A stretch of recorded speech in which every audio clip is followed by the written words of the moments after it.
Ah, gee. I was afraid we were going to have that problem.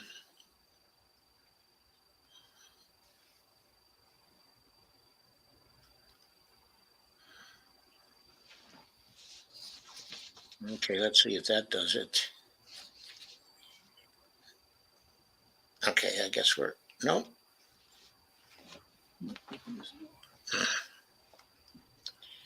We're having a little bit of a technical problem, but it won't be hard to overcome.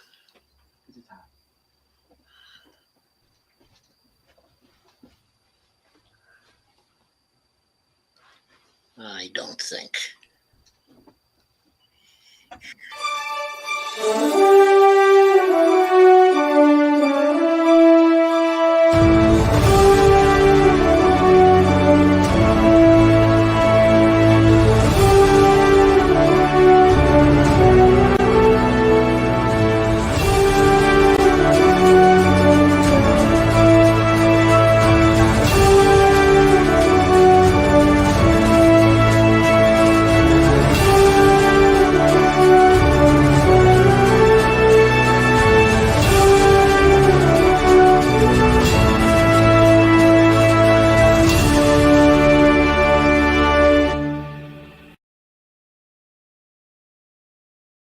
Folks, this, of course, is MMT and the Public Purpose.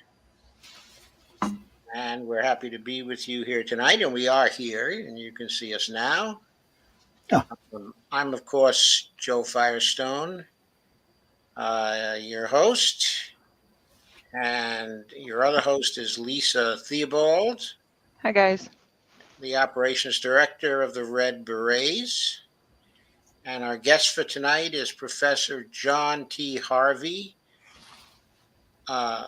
who's an economist at TCU and very knowledgeable about exchange theory in trade and inflation theory also.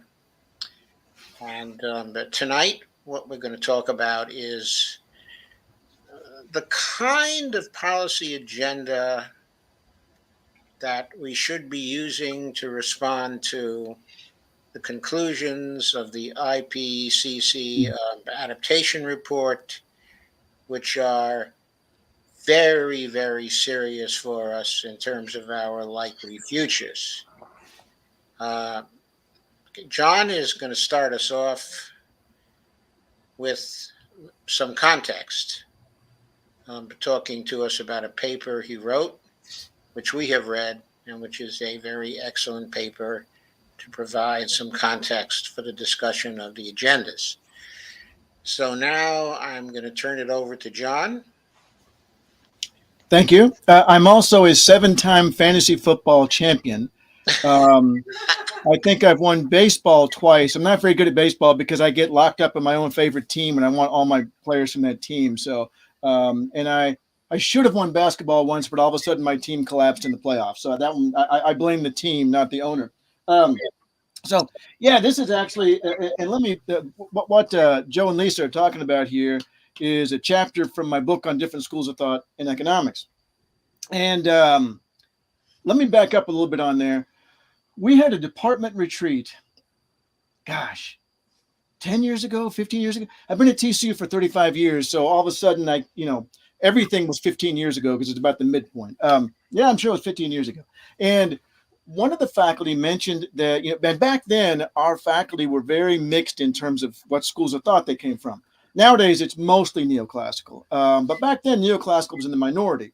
We had, people coming from an Austrian perspective, post-Keynesian institutionalists.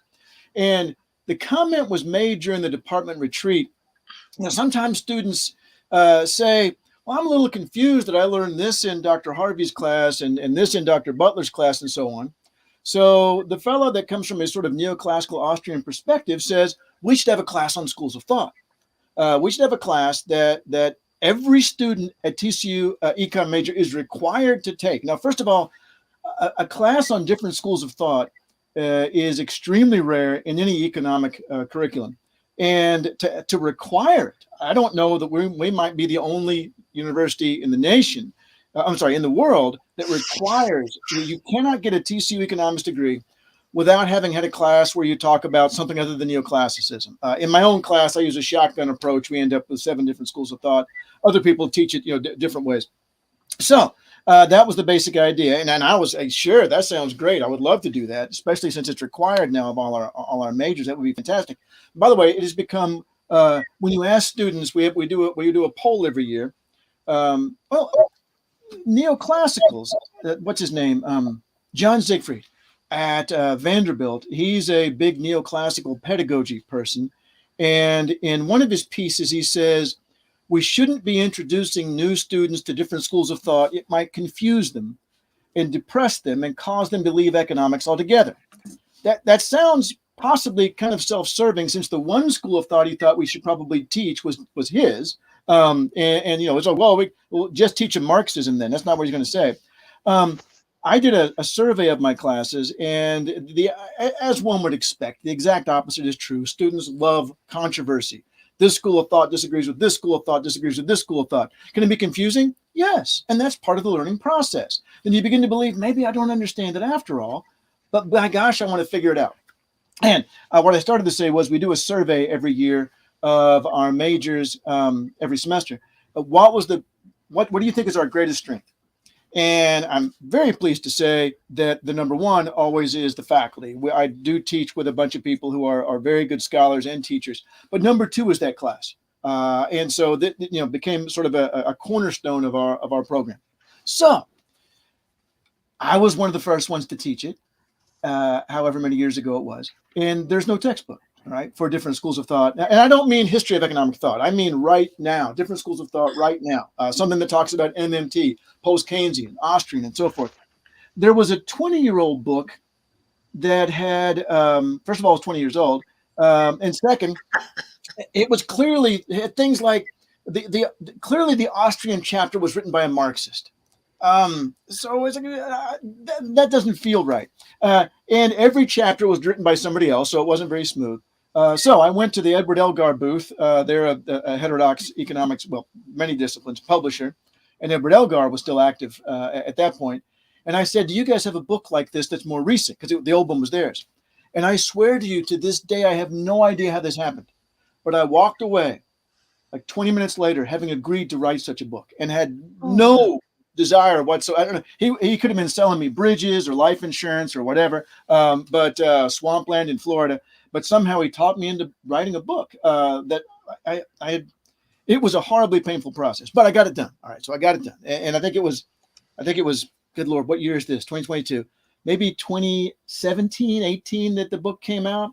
And it covers neoclassical economics, Marxist, Austrian, post-Keynesian, institutionalist, new institutionalist, and feminist, but it didn't cover climate. It didn't cover ecological. And I really wanted to. That was something I was dedicated to doing from the outset. And this is going to be a little bit punny. I ran out of energy. Climate change. But I literally ran out. I can't. I don't have the. I almost quit writing it several times. It's very hard to write about somebody else's school of thought and to do it in a way that is not simply attacking it when you don't believe it. And as a matter of fact, one of the things I did in the book was I had at least one scholar from that school of thought vet the chapter. So I had 2 Austrians read the Austrian chapter. And it was reviewed in the Review of Austrian Economics, something like that. And other than the fact that they said the Austrian chapter was kind of short, it was nevertheless, a favorable review. So, okay, I accomplished that. But I ran out of energy. So then this was through who? Oh, Elgar. Then Elgar gets back in touch several years later and said, would you like to do another edition? And I said, yes, because I left off a chapter. All right. So there were some things I wanted to change elsewhere. But what I really wanted to do was do that chapter on climate change. And so it was the single most depressing thing I have ever done in my entire life. Ecological economics. There's my chapter now. So I now have a chapter in ecological economics. Got in touch with a fella at, one of the first things I did was try to get in touch with some people who were experts in this area. What should I read? That sort of thing. And a fellow that was especially helpful was Dick Norgard at Berkeley. And he's a climate scientist. Equally depressed, by the way. Although we both came to this conclusion during our correspondence, and after he'd read my chapter and gave me some good ideas. He said, we said this last week, the younger generation gives me hope. Everything looks awful, and the only thing that feels positive is the younger generation. So anyway, that's a background here to what I'm about to explain to you about different schools of thought in ecological economics before we come around to actual policies. Yeah, John, I have a question if I can interrupt for a second. Sure, absolutely. Would you like me to pull up your chapter? Oh, you know what? Actually, there is one. I'll pull it up right here. There is one diagram that will be useful later. Yeah, that's a good idea. While I'm talking, I'll pull up that chapter. So this chapter then, what I end up doing is comparing ecological economics with environmental economics. And environmental economics, the significant thing about that is it's the neoclassical version of what to do about climate change. And well, let's see. First of all, important thing to point out initially is that they don't deny it. All right, that there are no climate deniers among economists. That is, that's off the table. And so they agree that it's a big problem. Another thing that's very interesting is that they agree that capitalism is part of the problem. Right, so you wouldn't necessarily expect that from the mainstream. Right, but they also take capitalism as a given. Clearly, this is the only system that's possible. It's a natural system. It has brought us all this wealth. So any solution we come up with is going to have to be within that context, right? From their perspective. And so what they end up talking about is things like, what do you call it? Incentives. We need to change the incentive structure, right? And you know where it's going to go here. It's going to be the, good, I found that diagram. I can come back to that later. Right. The carbon tax. They figured that's going to take care of everything, right? A carbon tax of some sort. So remember those days. Yeah. I was at a meeting of the graduate council, and I ran into a colleague from business, and he was like, and I was talking about writing this chapter. He said, well, we know what to do, a carbon tax. I was like, well, actually, it's a lot worse than that. So again, the environmental economists, the neoclassicals, take capitalism as given, agree that it's part of the problem, but believe that the solution must be devised within that context. We must change people's incentives. We can sell the right to pollute, all right? We'll figure out how much pollution is okay. And then you can pay for that. And then you can even have a secondary market. My gosh, nothing is more efficient than the market, right? So we'll use the market system to determine this. Everything is in this explicit cost-benefit framework where we try to estimate the dollar value of the cost of, dying of some disease at an early age or whatever. And to sort of jump ahead here, what the ecological economists and people like Dick Norgaard say is, first of all, there are so many. One of the assumptions of the neoclassical approach is that we can isolate the impact of pollution, that I can pay for my pollution and it won't affect anybody else. He said it's a system. It's a system. He says, and we are discovering interrelationships within the natural system that we never anticipated all the time. You can't isolate these impacts. And that, and I'm sorry, it was one more important thing out of that section of the chapter. And this one's hard to pin down. It's very interesting. But it appears that most neoclassical economists feel like, well, we're going to come up with some technology that's going to fix it. Right? Something's going to come along and there'll be a technology that comes up and fixes it. And this was a recurring theme. And something I did in the chapter was to sort of look and see. I was able to find the average age of an economist right now. I can't remember where I found that, like late 40s. All right. So then I looked up some information on, okay, which generation still found, for me, my life is so much better than my parents. I'm 61. So my life has gotten better and better and better. So for me, everything's great. So these neoclassical economists, first of all, are operating on the assumption that we can just do it within capitalism and change the incentives. And second, they come from a generation that believes that we can just fix it. All right. Well, something's going to come up. We don't need to worry about it. Something's going to arrive.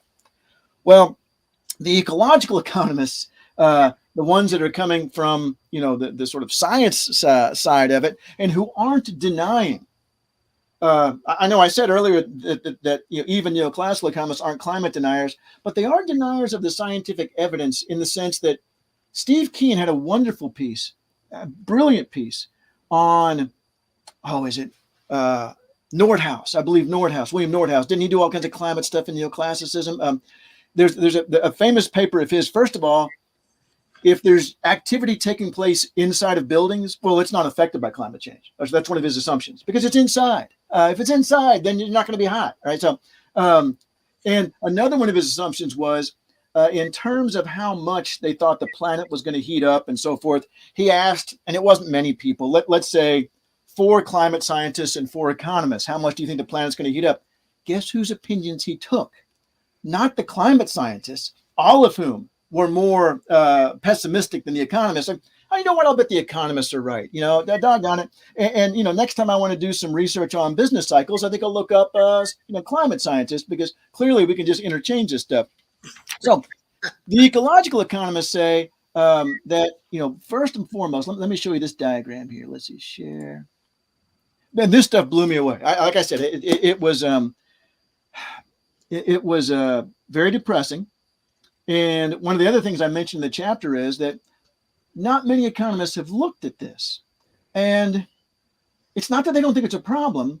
And this was purely speculation on my part, but I assume a lot of them are like me. I mean, my areas are exchange rates and business cycles. So I figure somebody else is doing it, all right? Somebody else is taking care of it. And then, as I said in the chapter, so while John Harvey is writing one more paper on the volatility of the dollar-euro exchange rate, Hoboken, New Jersey disappears under the water, which apparently is going to happen at some point. So not enough attention to it. And I found this fascinating. All right, so I'm sorry. I will show you the diagram. Share screen, and share again. Let me bring up this diagram here. Can you see the diagram now? Yes, we can. You can see it. Excellent. Excellent. All right.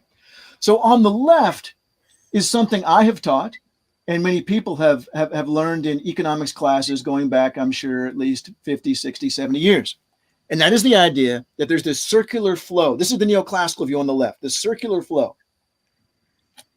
That we have households providing labor. That's on the bottom arrow, the factors of production. And they are receiving wages and rent and dividends. The households are, that's the next arrow up, going from firms to households.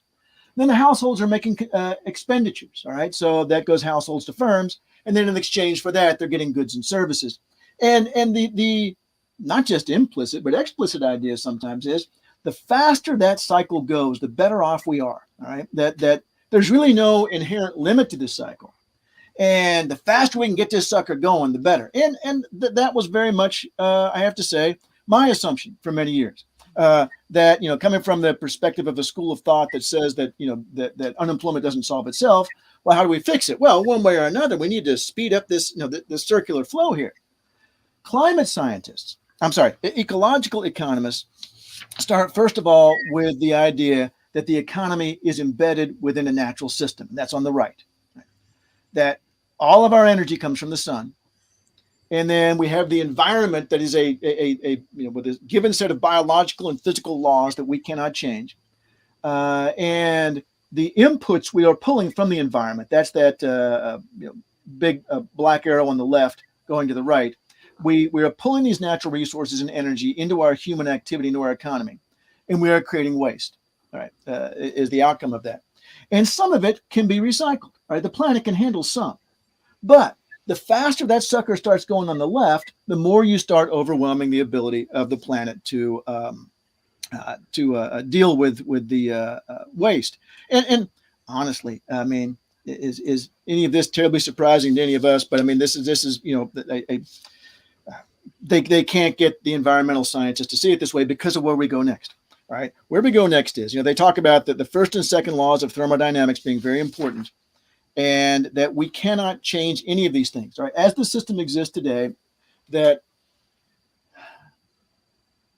what if we were all satisfied with what we had right now? Well, we had an example of this in COVID. We weren't satisfied. We just couldn't do anything. If I'm satisfied with my cell phone, I'm not going to buy another cell phone. So the people who sell cell phones are going to have taken a hit to their income. capitalism depends on people being dissatisfied and wanting more and more and more of, I mean, I don't know half the features, I'm sure, of my cell phone. All right. And yet before you know it, well, I guess I'll get a new one. And capitalism depends on this. You don't have to have evil people, although we have that too, unfortunately. The system itself is dependent on people buying more and more and more. And of course, even though, I guess what I'm getting to here is, for ecological economists, the solution can't possibly be within capitalism. It just can't. All right. That a system that created the problem probably isn't going to solve the problem. That carbon tax is going to need to be so high that it grounds that economy to a halt. And if that's still what we're dependent on for goods and services and income, then we're going to be in serious trouble. So, the climate scientists say that we can't have capitalism. We have to have degrowth. Right? We have to have a change in philosophy. We have to have a change in economic system. We have to decide that things like hanging out with your kids and reading a book are enjoyable. That it doesn't have to be, oh my God, you should see my new cell phone. And I mean, I have in this room right here, I have tons of war games. Here's one on the Arab-Israeli war. I have about 300. And I'm a victim of capitalism. I've played maybe 150 of them. I hope my wife doesn't watch this. I've got one here I've never played. The Alamo, the war game on the Alamo. And so, my God, how can you allow it to sit there and never play it? I know. I got the Alamo. Right. I mean, that's just down the street. So, you have to decide, John Harvey, that, you know what, I'm okay with those 50 games, maybe not 300, 300 I have now, 50 games that I actually play and enjoy. But I collect. I end up enjoying the process of buying it. And that needs to be something that we don't, think about anymore. So that's kind of the basic thrust. Now, and getting into more specifically to policy, it's some more background. Of course, we all know that the developed countries are creating most of the problems. In fact, about 75% of the costs of climate crisis we're creating it. The developing world pays 75% of the costs, and they create 10% of the carbon dioxide emissions. So we can protect ourselves. We're creating the problems, and these climate scientists that are doing this work and these ecological economists are saying we got to do two things, right? One is that we have to reduce the level of economic activity. Absolutely no question whatsoever. The second is it needs to be fair, right? That the burden cannot be solely on the developing world. We must represent people. And here's another problem with capitalism. Capitalism is not one person, one vote. It's $1, one vote, right? So we control the resources in the developed world, and people who aren't born yet have no vote at all. So because they don't have any money, and the people in the developing world have no vote. So this, and again, this is nothing is this is written for undergraduate students. I don't think anything I'm saying right now is a shocking revelation to anyone who's watching or listening. That we know what the problem is. The problem is we cannot get the people who are causing the problem to voluntarily choose to solve the problem. We have no mechanism of forcing them. All right. We have a pretty good idea of what to do. All right. But the huge stumbling block is convincing people who aren't. It hurts them. I mean, cost them money. Yeah, it's going to hurt. That's right. And you have to decide that, there's lots of things that cost us money though too, that we think, well, that's okay though. That's for my kids, or, our kids' education cost us a lot of money. We send them to private school, grade school and so forth, and cost us a lot of money. But we're like, well, I'm okay with that because there's a good outcome that I'm not even necessarily going to experience. But we need to get that same attitude among people in the developed world to where, well, it's more expensive, but that's okay. We've had this sort of thing on a small scale before. I know my grandmother in England, she wouldn't buy fruit that had been sold from South Africa because of apartheid. She was like, no, if they find out that they sold it from there, I don't want that, right? So, and green investments and so forth. But that's why the Green New Deal. It is such a huge, I don't know how else we do this. Right? I don't know any other way to do this, because the Green New Deal brings with it more than just climate, brings with it more than just degrowth, right? If we accept the idea that the economy doesn't necessarily create a job for everyone, if we go back to the job program again, as we were talking about last time, then one thing we didn't specify last time, okay, but what do these jobs do, right? And as Pavlina has pointed out, there's a lot of support for job program on the right and on the left. So if we can push that in, if we can get that, if we can get support for that, then okay, what kind of jobs? All right, well, let's see. I'm quoting here from John Harvey. Let's see. Nor are we short of reasonable suggestions on how to achieve this, i.e., to reduce climate change. Wind and solar power, reduced food waste, reduced meat consumption, forest restoration, carbon tax. I mean, we can do that too. Infrastructure upgrade, reductions in travel and consumption, family planning, alternate fuels, increased education for women. And I have a much longer list here of all the things that we could do with a job program. This is wonderful. I got this from Labor Network for Sustainability. I hadn't heard of them. From their publication from 2018, Climate Jobs for All, Building Block for the Green New Deal.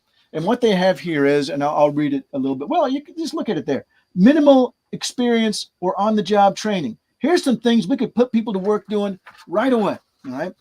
Weatherization and energy efficiency improvement. I won't read the whole list, but just to give you an idea.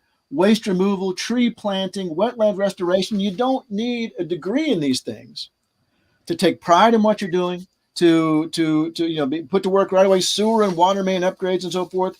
And then there's a whole list of things we can do here. Okay, but these might require some training. All right, well, then we'll give the training too, because if the private sector doesn't need all these people, which is the key issue. I mean, we can produce enough goods and services for everybody without using everybody's employment, particularly if we shift to degrowth and we reduce the production of consumer goods. Then, where was that? I was going to share that with you guys. Let's see here. On things we can employ people doing. Because, things like taking care of your own children. Oh, here we go. Things like taking care of your own children can be a job. All right. Now, this is obviously not directly related to the Green New Deal. Melanie, by the way, my wife, is always a little bit hesitant on that one because she feels like it's probably easier for people to think someone's taking advantage of them if we're paying someone to stay with their kids. All right. I'm in favor of it personally. I like the idea that, you get an income too for doing something that if you had been a daycare worker, now you can stay home with your kids, or you don't have to. It's entirely up to you. But I had in here somewhere one of the jobs being something like reading to the blind. Because we have a lot of the elder care we need to do. And again, this is off the Green New Deal for a section, but I cracked myself up laughing. I wrote this in knowing I had to take it out, but I had in reading to the blind and shouting to the deaf. And I know that that's not really a job. And I posted it on Facebook and I said, I'm horribly tempted to put this in the book. And somebody said, well, you can't. So, well, I know that was entirely a joke. I would never do that. But shouting to the deaf is clear. That's what they used to do on Saturday Night Live when they would do the, for the hearing impaired, Garrett Morris would shout all the headlines.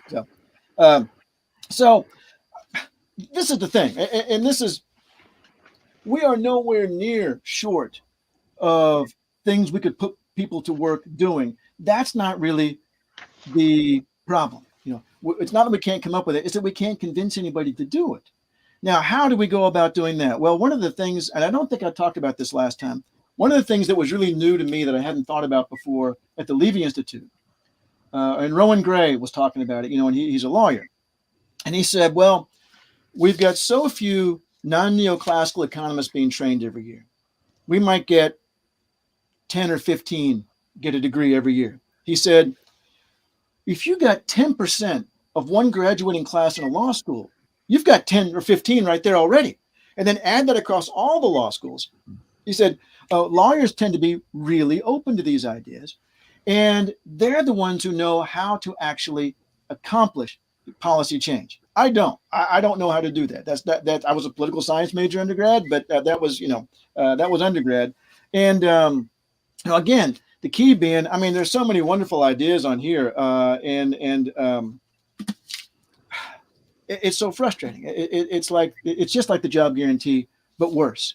Because at least with the job guarantee, I can see people thinking, well, but the private sector probably can create enough jobs. But I don't think there's any question in any of our minds that climate change is an issue that is threatening our existence, that is getting worse than we even expected it might be. And there's no way the private sector is going to address it because it's not profitable to do so. So anyway, I'll stop there and see if you guys have a direction you want to go or whatever.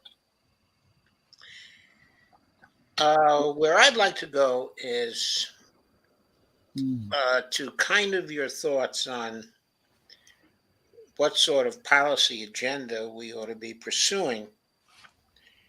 I know certainly we should be pursuing the job guarantee. And I know there's no shortage of jobs that we can list and think up. Okay, because I've seen, a lot of videos, from Fadl Kaboub, where he lists at some length, all the various jobs and presentations. Okay, of Pavlina's also, where she will list some jobs, and in some of my videos, I thought of some lists of jobs also, as well. In addition, I'm thoroughly convinced that just as in the private sector, in connection with private sector jobs, there are new jobs being thought up all the time. The same is going to be true in the job guarantee sector. As we encounter problems in that sector, we will think of new jobs because humans are very inventive, and whenever they get into problem situations, they think of new ways to solve things. And what are jobs? They're ways to solve problems. So I don't have a problem in terms of thinking we're going to run short of jobs, or run short of work. Okay, if we get into a situation where, which I think over time, I think we're going to move into this kind of situation. We will have a situation where, maybe 20% of the labor force is basically providing for our needs, and perhaps a smaller center. Right. A smaller percent, actually than that. Right. So the others in the economy can work on jobs to fulfill social needs, ecological needs, cultural needs of various kinds, and that will be their place, okay, inside of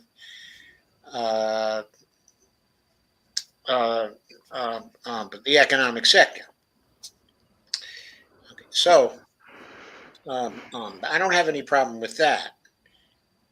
Okay, so let's say we have the job guarantee and we're into it, and it's producing the new jobs, and it's paying a healthy living wage to people because the government has the fiscal power to generate a healthy living wage for everybody, of course. Okay, so that can be done. But what are the specific kinds of policies the government should be pursuing from the standpoint of, let's say, the MMT lens?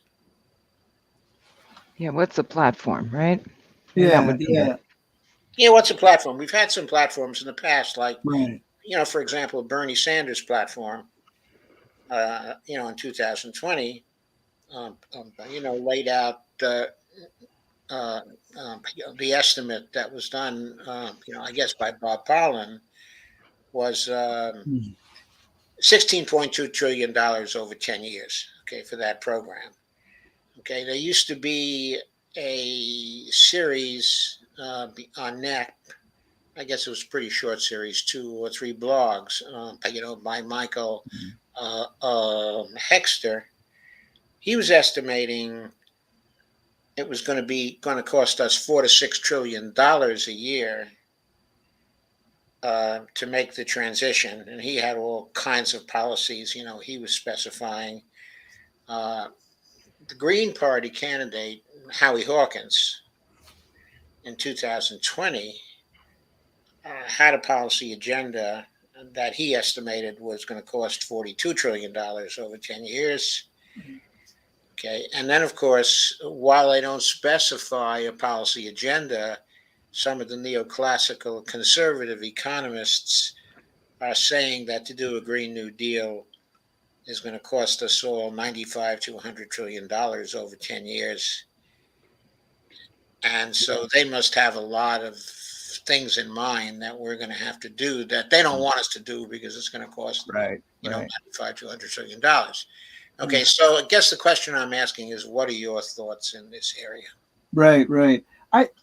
My feeling is that the policy platform does not have to be any considerably different from what's been put together by some of the others already. The problem is our political system, the Senate and the Supreme Court, the two of the most undemocratic institutions. And unfortunately, the Senate's in charge of putting people on the Supreme Court. And so I don't know how we have a chance in hell, regardless of how beautiful a platform we put together, so long as we have people redistricting so that we can't get the votes out that are there, and charging Washington and so forth. I don't know. I don't see anything wrong with the platforms that have been put together already.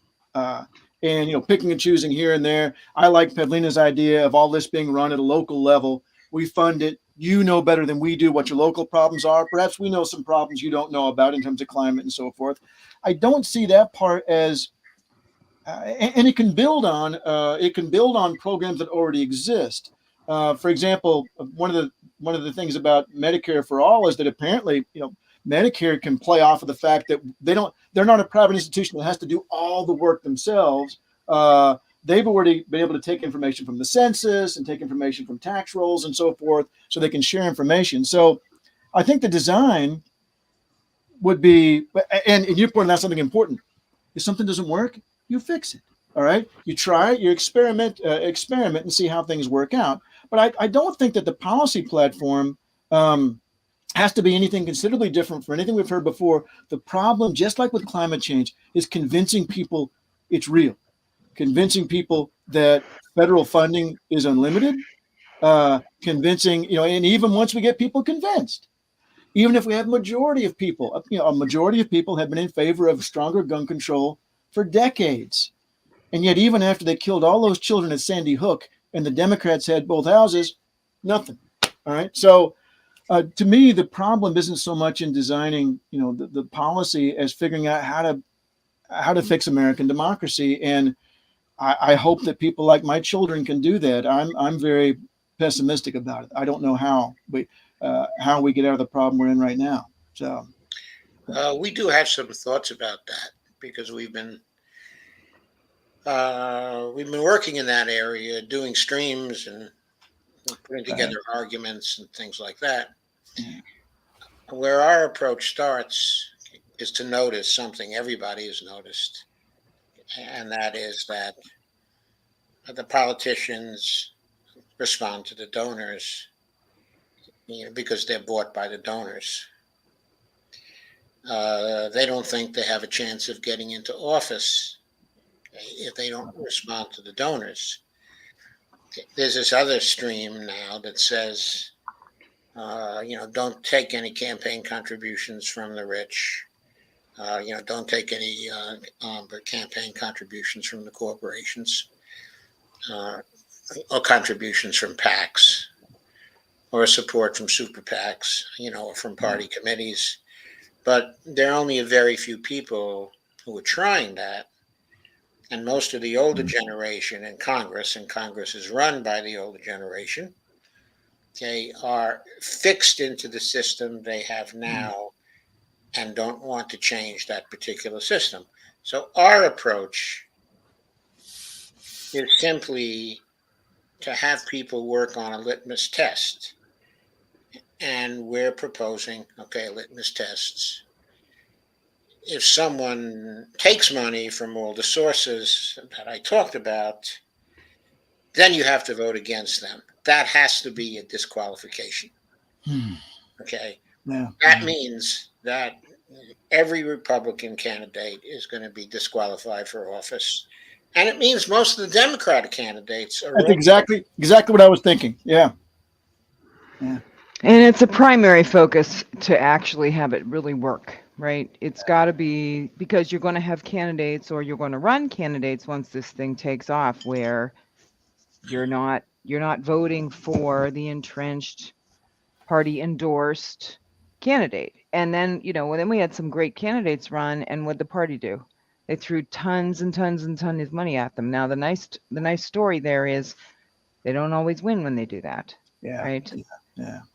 But to get more people running, that's Right. one vein of it. Well, let me ask you all. Oh, go ahead. No, go ahead. Oh, I was going to say, what about at the state and local level? Yes, this applies to the state and local level. Yeah, We're trying to get people to look at it there also. Right. For example, in Washington State, but right now, there's one particular woman. Her name, is Cleveland. I think her first name's Annette. Mm-hmm. She's been blocking single-payer legislation in Washington for the last 6 years or something like that. Something like that, yeah. But we're trying to get her somehow defeated. Okay, and whole Washington, which is a group inside of Washington, that's I'm trying to use a ballot initiative to get the single payer passed. Some of the whole Washington people are now running for the legislature themselves. Right. And of course, we'll try to get the better of her from the inside. Yeah. Okay, in New York State, there are 2 people that can be targeted who've been blocking single payer. Okay, in New York State. Yeah. We know who those people are, and some of the movement people we know are targeting them inside, of New York State. Okay, so there are counter political movements that are starting up. At this time, our question is, can they move the system sufficiently rapidly to give us time to meet the climate emergency? Because we figure we got only 2 or 3 years left.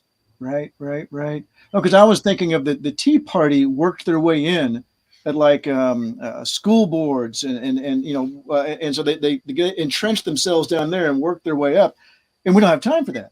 No. Yeah, we don't have time for that. I think that took them a couple of decades. Yeah, I think that's right. Yeah. In fact, as an aside, it was probably about 20 years ago. I was lecturing to a class, and it was Tea Party was a sort of a new thing. And this was a night class, so it was all adults. And one fellow said he was a Tea Party guy. I went over Marx one day, all right, and I look over, and he's just sitting back in his chair staring at the board. And so I looked over at him, and he said, "Some of that stuff makes sense." And I should have quit teaching right then, because it could not be better than that. But which is totally irrelevant story here. But it reminded me of that was way back when the Tea Party stuff was new. I'm very pessimistic about our ability to accomplish anything approaching how quickly this needs to be done. Again, I think that the policy platforms are not that complicated. The problems are political, and I just don't understand how that works. I don't understand. You need sort of nuts and bolts political players, and things more like you guys were talking about in terms of we've identified this person, and if we can get those 3 out, and then that gives us a chance and so forth. And I don't know how that works, but that absolutely, and that's why I mentioned last time a story about Jamie Galbraith. And if people weren't tuned in last time, let me repeat the story. Jamie had been sponsoring conferences every couple of years. He stopped doing it. But this was at the part of You're talking about the Economists for Peace and Security conferences? No, this was down at University of Texas, and it was all Eurozone stuff. And so, the collapse of democracy and stuff like this. It was a different theme every year or every 2 years. And this was the part of the conference where we're all just drinking beer. And I said to him, what do you think the chances are that economics can be saved? He said, "Oh, none. He says they're gone." So what can we do? He said, what we're doing here. And there were policymakers at the conference. And so, again, I don't understand the politics of it. I don't understand the mechanics of it, but I do have faith that that makes the most sense, that we have to reach those people. And that's why I was so enthused by what Rowan Gray had said about lawyers. He says they are the ones who write the policy. They are the ones who understand how it gets done. And if we can attract them, if we can attract 10% of every law school, graduating class, we've got many, many more lawyers on our side.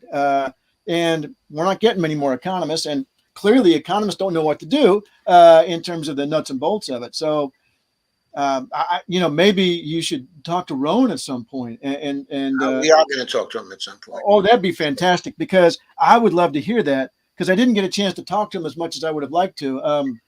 And I want to know, okay, what do we do? The question you're asking, what is your idea of what our strategy is?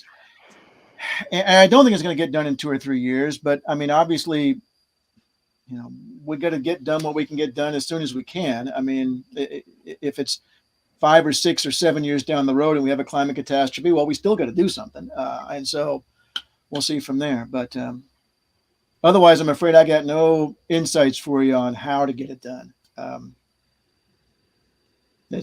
Just this week, I got an email from the local newspaper asking, can you tell us why unemployment has fallen in Fort Worth and this sort of thing? And I emailed the reporter back. I said, I'm afraid you're asking me things that are very practical and useful. And so I therefore have no idea the answer to those questions. I don't pay any attention to local economy. My area is exchange rates. Yeah. Okay, so let me ask you another question then. You probably know Jamie Galbraith better than I. Not saying anything. Well, you're shaking your head, but you haven't really shaken your head. Okay, Oh, me? Oh, I was waiting for the rest of the question. Yeah, I suppose so. We had him down here some years ago as a green chair professor, and so I really got to know him then. But I see him now and then. I will say that the last time at the American Economic Association conference, my wife and I were sitting at the bar, and Jamie wandered past and said, "Oh, are you going to be here long? Let me go get a scotch." And he wanted to show us all these pictures that they had just discovered of him and his big brother and Jackie Kennedy. So I assume he must like me. I don't know, because he just wanted to stop and sit with us and talk. But he still kind of intimidates me. And so he's a really nice guy. He's like the most important, famous person I've ever met who talks to you. And so anyway, but I wouldn't. Stephanie, I know well. Jamie, I might know him better than you do, but that doesn't put him very high on the, I wouldn't call him up and say, "Would you help me move?" All right. So that may be whereas I might call Stephanie and Paul Kelton and say, "Hey, could you help me move?" I might do that. So maybe that's the speaking of litmus tests, that may be the litmus test right there. So, okay, but maybe you can still give us some insight into the following question. Okay, we have this crazy idea that we've been, kind of rolling around with, just going over and thinking about people who could possibly do the job that the presidency calls for at this point, in our development. And we have this crazy idea, after going through person after person after person, that the best person we could come up with is this dark horse guy that the public doesn't really know, by the name of Jamie Galbraith. Right. So my question is, what do you think of that idea? I don't think he would do it. I think he's tired. And so, I think he would be a fantastic advisor. In fact, way back when Obama ran the first time, I had an economist for Obama bumper sticker on the car, solely because I saw someone speculating that Galbraith might be one of his advisors.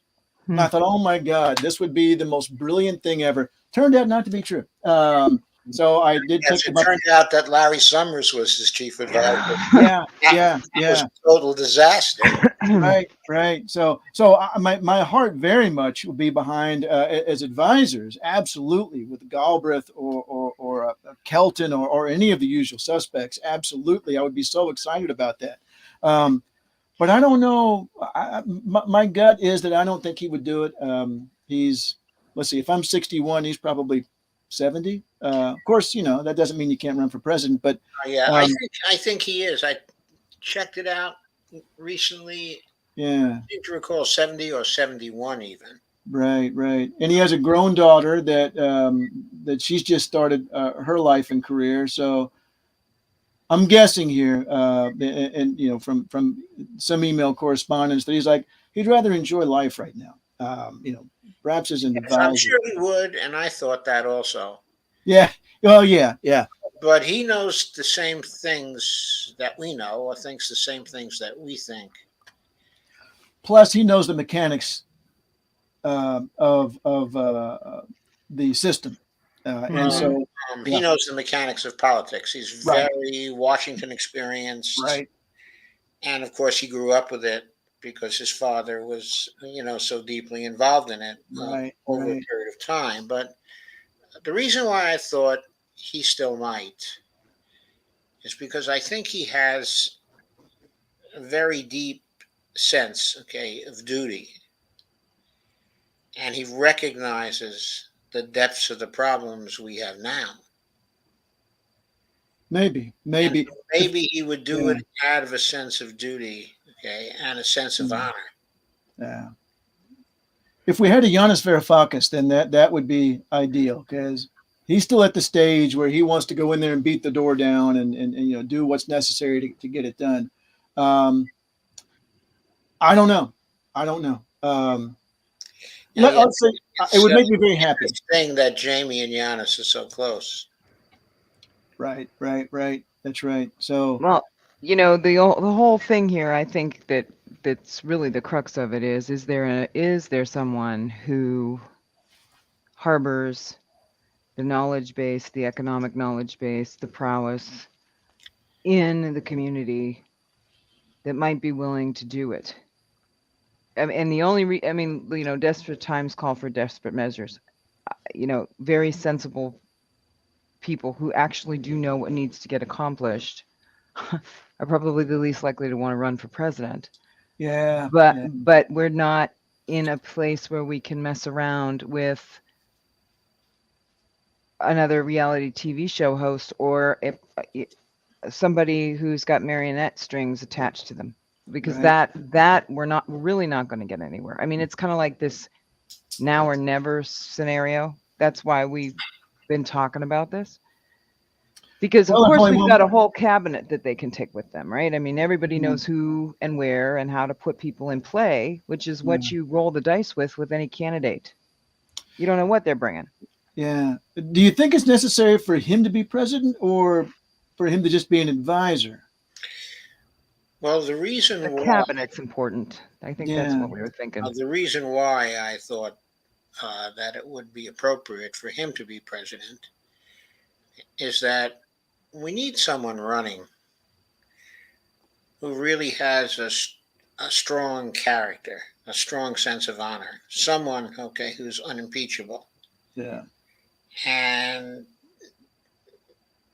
he's one of the people that I really have that kind of opinion of.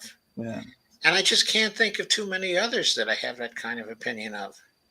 Well, with a broad appeal that could appeal, like somebody that is not your regular politician that everybody's formulated opinions on, number one. Number two, with the history and the prowess, the know-how, the gravitas, if you will. But then Gravitas, and someone who can talk to people. I mean, as you say, he sat down with you evidently only because he wanted to talk to you. He liked you. Right. Yeah. And he saw you as a person. He didn't just, see you even just as a colleague. Yeah. He saw you as a person. I'll tell you another Jamie Galbraith story that drives that home. TCU won the Rose Bowl in 2011, I believe it was. Forgot. Huge underdogs all year long, and they beat Wisconsin. Last second play, Wisconsin tries to tie the game with a two point conversion, and Tank Carter on the team knocks it down. Anyway, so that was whenever, I guess around New Year's Day. And so then the American Economic Association is after that. And there's this big crowd of people walking around in this one room, a lobby area. And I'm walking past this guy with a raincoat and a hat. And suddenly he just stops and takes off the hat and bows to me. And he says, on New Year's Day, every Texan was a Horned Frog fan. And it was Jamie. Oh, great. He was so excited that TCU had won that game. I've told my That's students great. that story. You don't expect one of the most famous economists in the world to bow to you, and that every Texan was a Horned Frog fan. I was like, oh, that's nice. That's nice. So, but I hope so. That would be absolutely wonderful. I just don't Or, know. even if there's someone else that we can figure out, because Yeah. what we've got broken right now is that nobody's willing to act, right? The administration isn't acting because the political thing right now is that you've got to reach out to the centrists in order to win elections, and nobody wants to do anything one way or the other, but we're paralyzed, right? Right.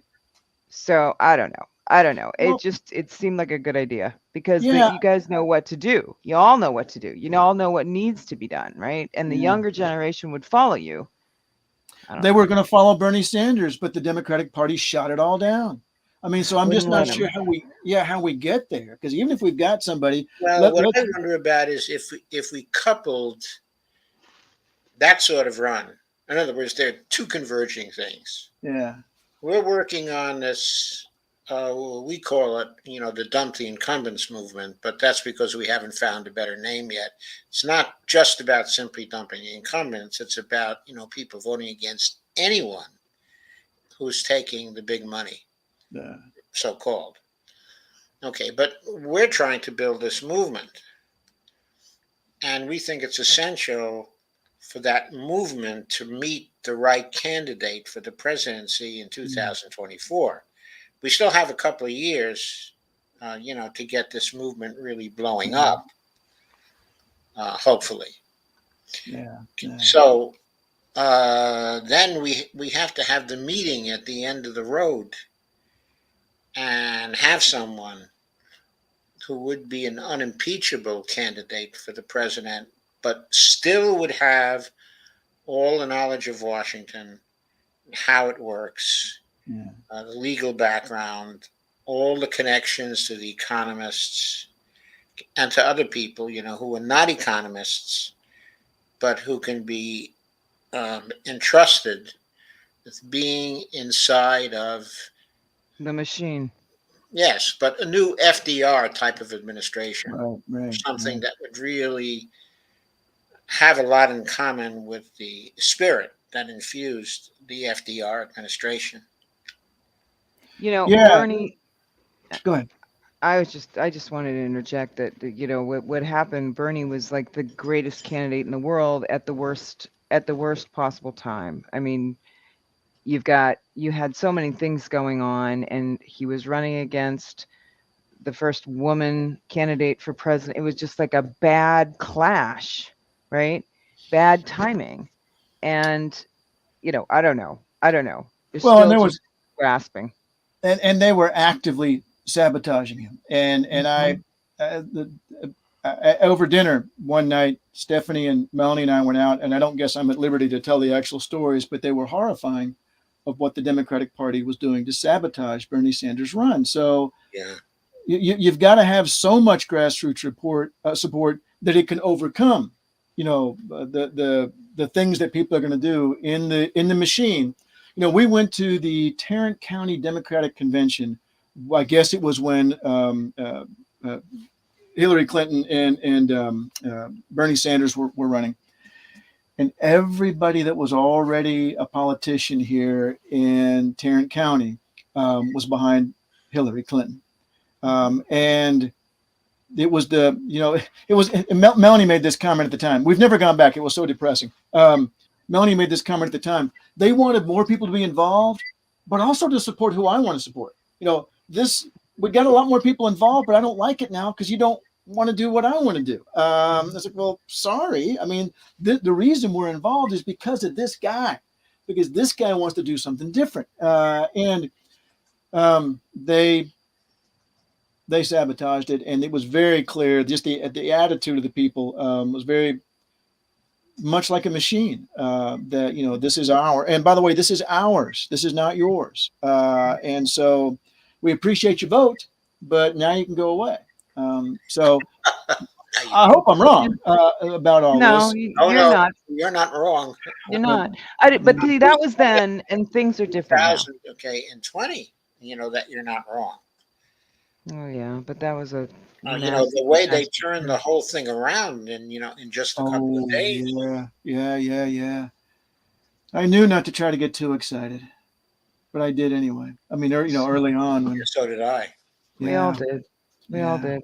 I mean, and I don't know if I'm operating with a sample bias here, but my daughters, all their friends, one of them sent a great, I shared on Twitter, a great, I guess, meme right after Roe versus Wade. And let me just find it here real quick. But this is from one of my daughter's friends who was very excited, by the way, that I shared it. And I think this summed up for me. Here it is. I think this summed up for me. Here we go. I'll do the screen share here. Share screen. And SpongeBob with Democrats fighting for Roe v. Wade, Democrats fighting Bernie Sanders. And We can't see it, John. Oh, you can't? Oh, wait a Not minute. yet. I may have to put it into the. Oh, well, I'll just tell you what it is, because it's nothing earth-shattering. Put it into this. No, it's not in the. Yeah. Oh, no. It's got SpongeBob SquarePants standing there with a big smile on his face, and it's the Democrats fighting Roe v. Wade. And then it has SpongeBob all pumped up with Patrick behind him, and it says Democrats fighting Bernie Sanders. And this was from one of her classmates in law school. That is good. Yeah. True. They'll pull out all the stops to prevent him from being the candidate. So anyway, I'm sorry I'm so pessimistic about this. Like I said, the younger generation gives me hope, but like you say, we don't have enough time to wait for them. And there's all these old rich people that are still voting, and they make sure to get out to vote. These zealots on the right make sure they get out to vote. And so it's, and absolutely, here's something else from Jamie. And I think I said this last week. Jamie's Galbraith, I said to him, what are our chances of winning? He said, oh, not very good. He said, but what else are we going to do? This is what we think is right. And this is how we want to spend our lives is fighting for it. So I'm not saying not to do it.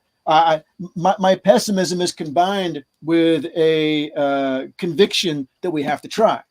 But it's kind of like when Minas Tirith is under siege from the orcs. I'm sorry, I'm listening to a good book about Peter Jackson doing the Lord of the Rings, and so so many moments there where it's like I don't think we're going to win, but geez, we got to go down fighting. So.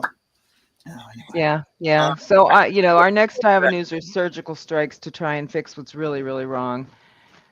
And just keep trying and trying. I don't know what else to do, but I can't roll over because the next avenue is where are we going? Well, and I think that the Medicare for All, and maybe I'm totally wrong on this, has a better chance of seeing the light of day than anything serious to address climate change. I think that people see a clear benefit to it. Oh, and Joe, you said something really good a little while ago. Something about latching on to something that everybody can see, right? Mm-hmm. And the Medicare for All. I think there's enough support for the idea. Some of these older people who are voting, conservative, are also getting Medicare now. I've gone to the Naval War College a couple of times, believe it or not. I think I mentioned that last time, to talk to the cybersecurity people. And these military people who are relatively conservative are like, but I'm okay with universal health care because I get it. I already have it. That's what I get. And it seems to work okay. So I think you guys have a better chance. And And speaking of something that everyone can latch on to, it's interesting to me the different ways that people will try to explain MMT and debt and deficit and job guarantee. I My own approach is to start off with that the private. I want to create a problem first that the debt and deficit can solve. I don't jump into the debt and deficit. The government, can't go bankrupt and so forth. They're like, yeah, okay, so what? So you're just going to print lots of money. I want to create the problem first that needs to be addressed. And the thing that I point at is self-checkout lanes. Which I love, by the way, because I don't want to talk to anybody. And the kiosk, the thing at the airport. And I say, well, they wouldn't do that if it wasn't allowing them to lay somebody off. And people. I've seen arguments both ways about whether or not that really is, I think it is, causing increasing levels of unemployment over time. But there are some people in MMT I've seen argue, well, no, it wouldn't necessarily. I don't care. That my audience latches onto that. They see that. And they were like, oh, yeah. I point out the percentage of people in agriculture today versus what it was, 100 years ago. It's tiny now, less than 2%. Making enough food for everybody. So why might we not see that same trend in other things, as you said earlier, and other things in terms of, you said 20% of our population potentially meeting our needs. And I think that's exactly right. And so I always go there first because people can see it. They've seen this change in their own lifetime. That's happening. Yeah, that's right. That's it. How do we solve it? And then I go through deficit spending because we can't do it by taxes because we just change it. And then I go into the debt and the deficit and so forth. But you have to have a hook, like you were saying, of something that people can say, well, yeah, okay, I'll buy that. And so you can't be too, and thinking about, the presidency again, you can't be too scholarly. I shouldn't say it that way because I have a strong conviction. And this is what I do in my Forbes blog and in the Cowboy Economist stuff, that you can explain this stuff to people if you don't try to make it a secret. I mean, it's not, I understand why we make it complicated in order to look at higher level problems, but don't use that language just to show off, and don't use that language to try to communicate with somebody on the street. Another thing, and I think I mentioned this last time too. I guess I've done too many podcasts lately. This is my fourth one now since my term as chair ended 28 days ago.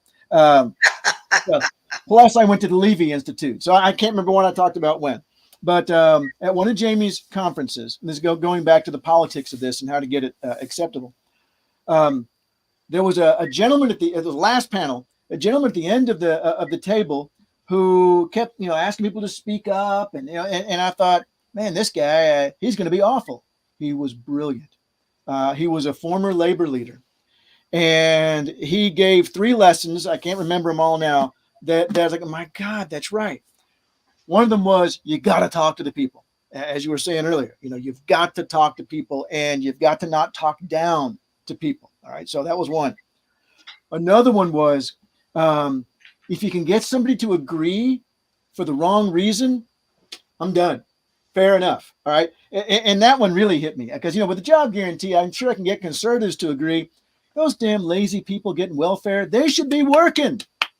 I can live with that. All right. If that gets the job guarantee in, yeah, I can live with people agreeing with me for the wrong reason. So don't then knock yourself out to try to say, oh, but that's not the way to look at it at all. If they're agreeing with you, leave it alone. Can't remember his third lesson, but those 2 things I thought that, and he was all about how do we actually get change. Now, our problem, as you 2 have pointed out, though, is the timetable now. We don't have time to screw around and get this done. We don't have time to screw around. No. Can't give up. Yeah, that's right. Can't give up. But apropos of that, it was a few years ago now, must have been 2017 or 2018. I went to an Economists for Peace and Security meeting in D.C. And Jamie gave the keynote speech. And he talked about the serious problems that we'd have And of course, he got the question from the audience concerning what are the chances that we can really do these various things. And then he said something simple, and it really impressed me. And I suppose it's the seed that now makes me think that we really ought to try to get him to run. And that is, he said, we don't know whether we can do this, but we have to make an honorable fight. And that just hit me like a ton of bricks. Right. Because it also played with various things that Chris Hedges has to say concerning the fascists. He says, we don't fight fascists because we think we're going to win. We fight the fascists because they're fascists. That's right. And those two sentiments had the same kind of ring. Right. That there are just certain fights that we have to make. And I thought that he might think that the fight to turn this country around is maybe a fight that he would have to make if he thought that there might be a movement that would get behind him in the same way they got behind by Bernie Sanders, who, by the way, I think that Jamie, and Bernie are actually friends, because I think that Jamie has that family farm up, in Vermont. Right. They got to know each other over a period of time. Yeah. Anyway. Maybe his daughter growing up works to the advantage of that then, because she, in fact, she's in film. I emailed him about something the other day, and he emailed me back for your education, for your edification, and it was a New York Times piece on a movie that his daughter had been in, Cool. and so it was really neat.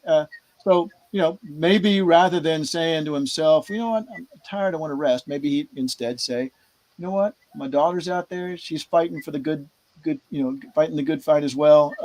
And I don't know. There's no point in not asking, but I don't know. But those of us who have children and grandchildren and care about them, I think we know this fight has to be made. Yeah. Well, and that's just what he said, as I said at that barbecue place. He said, "Oh, I don't think we're going to win, but we got to fight. I mean, that's if we think this is right, then that's what we got to do." And it would be great to have a fighter that brought a cabinet along and an economic policy and a crew that understands the foreign policy ramifications of this. I mean, that's all there, right? Yeah. Instead of the, oh boy, what are we going to get with this one? Who's coming? What cabinet's coming there? What's their economic, who's going to be their economic advisor? Larry, I mean, that's our luck, right? It's been around for 30 years now. Yeah. So anyway, we're taking the storm. We're taking all of his time away here. Oh, remember, I had no solution. So I said, I don't know how to get that part done. I don't know how to make it work. That's Rowan. And there's no reason I shouldn't be learning from you guys, which is what I've been doing. Well, yeah. There seems to me, though, that at some point this crisis is going to get to a head, and we're not going to have a choice as, a member of the human race and a member of the global states. And, at some point it's going to get so bad that, you're going to have a rude awakening, right? Something is going to take over. DC is going to be having to move itself, right? And that's real. That's coming. Well, did you watch Don't Look Up? Oh, yeah. No, I haven't seen it yet. Well, that's it. It's what's his name that's in that? Leonardo DiCaprio. Yeah, Yes. and who's the woman that's in that? I can't think of her name. Oh, she was Katniss in Hunger Games. I can't think of Oh, her yeah, name. yeah. I can't remember her name, Yeah. but then Meryl Streep is the president, Oh, right? that's right. That's right. I Hmm. forgot about that. Is Jonah Hill in there too? I can't remember. But anyway, of course, the Hmm. whole premise is that there's an asteroid or whatever coming to destroy the Earth, and there's a whole group of people who are like, no, there's not. Yeah. And it's not until the disaster has happened, and at that point, there's nothing you can do. So I don't know. Again, we got to keep doing what we're doing, but I can easily imagine people on the right saying it isn't true while it's happening because they're already doing it. So yeah, I mean we're in a Yeah. really bad spot. I mean, we've evolved to a spot where, and now apparently every year there's going to be some questions about whether or not the outcome of the election was even, not appropriate, but Legitimate. yeah, legitimate. Thank you. Yeah, that now that Trump has raised that, that could potentially be raised by anybody from now on. We've become an unstable, developing country. Yes, I know. Yeah, yeah. Yes, I know. Sorry, that was all very depressing, but I mean, so Well, we have to face the facts. It, yeah, may be depressing, but yeah, uh, yeah. Who would have the thought? whole thing with his movement getting behind this is so damaging because it creates, it creates a legitimacy problem Yeah, that we can't afford to have at this right, time. right, right. The way I think about it is the only way to handle such a legitimacy problem is for the government to start to deliver for all of us so that people begin to trust it again. Yeah. Yeah. I mean, you've got to do something. The DOJ's got to prosecute everybody that was implicated in that. For real. I mean, come on. What is everybody so afraid of? I know what they're all afraid of. Oh my God, I won't get elected. Right? I mean, that's why this government isn't functioning. Why will we not impeach the perjurers that are sitting on the Supreme Court, undoing a life? Oh my gosh, the Yeah, yeah, 500 years worth of precedent. Why aren't we going to do that? We're going to sit here and now everything's going upside down. Separation of church and state. Women are second-class citizens. Hi, everybody. I'm one of them, and I'm yeah, pissed. You yeah. know, like Uh, what are we going to do here? they're afraid of not getting elected Yeah, because they've done so little for us and they know it. They made all kinds of promises. It seems like almost just to get these two senators in Georgia, elected. And then the first thing out of the box they do is they promise $2,000 checks. Okay, and that's on video. It's on video of Biden doing that. And then for some reason, he figures he can't afford the extra $600. What the hell was that about? What kind of well, stupid politics is that? Biden's always been, though, his political signature is bipartisanship, so I didn't expect much else from him. His political However, stupidity. the situation we have now where we won't even we won't do a carve out of the filibuster so that we can pass the Women's Health Protection Act, right?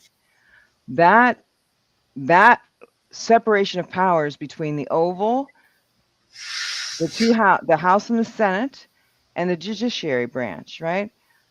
It's not functioning correctly. And so I keep keep thinking about things. Okay, if Roe v. Wade and all the women in this country who really believe and understand that it's not just about an abortion, it is about your doctor patient privacy and everything that goes with that and the attitudes that come. And now you're going to have women who can't get abortions in their death. There's going to be death rates. There's going to be children born, and you're going to empower predators again. All of it, right? And the abuse that comes with all of that. If we can't get the Speaker of the House to want to do something about that, or Chuck Schumer to go, who cares what the Oval's saying, Chuck? Carve it out. Put it on the floor. Take your job and do your job. It's like, who's got the fortitude? Who's going to stand up and do this? Because they've got it in them to do the right thing. And if you can't get them to do it, then what do? Then I'm going to appeal to one of the caucuses to vacate the chair in the House because we can't get anything done. There are things that make this government work. Big part of the problem is that the general public doesn't know about them. So trying to socialize those, hey, there are ways to fix this. Nobody understands. And it kind of gets just lost in the sauce. So I keep hoping that anybody is going to stand up and know, okay, I know I can do this. Yeah, I'm probably going to lose my job. Yeah, they're probably going to kick me off of the committee. Maybe they're going to censure me. I don't know. But this I can do. I've got the power to do it. And I'm going to do it. I keep hoping for that player to stand up. Well, Chuck Schumer can put certain things on the floor. He can come with a point of order, trying to do the carve out for the filibuster. He's the majority leader. He can do that. He may not think that he has the 51 votes. Yeah, but you do it again the next day and the next day and the next day. No. On the first day, you do it, and when you put it on the floor, these people have to stand up and be counted. Yeah, Got get them on record. Susan Collins, Lisa Murkowski, Mitt Romney. They're going to have to stand up, okay, and be counted. I personally think Lisa Murkowski and Susan Collins will then vote along with the Democrats. And if we lose Manchin, okay, or maybe Sinema, we still have those two.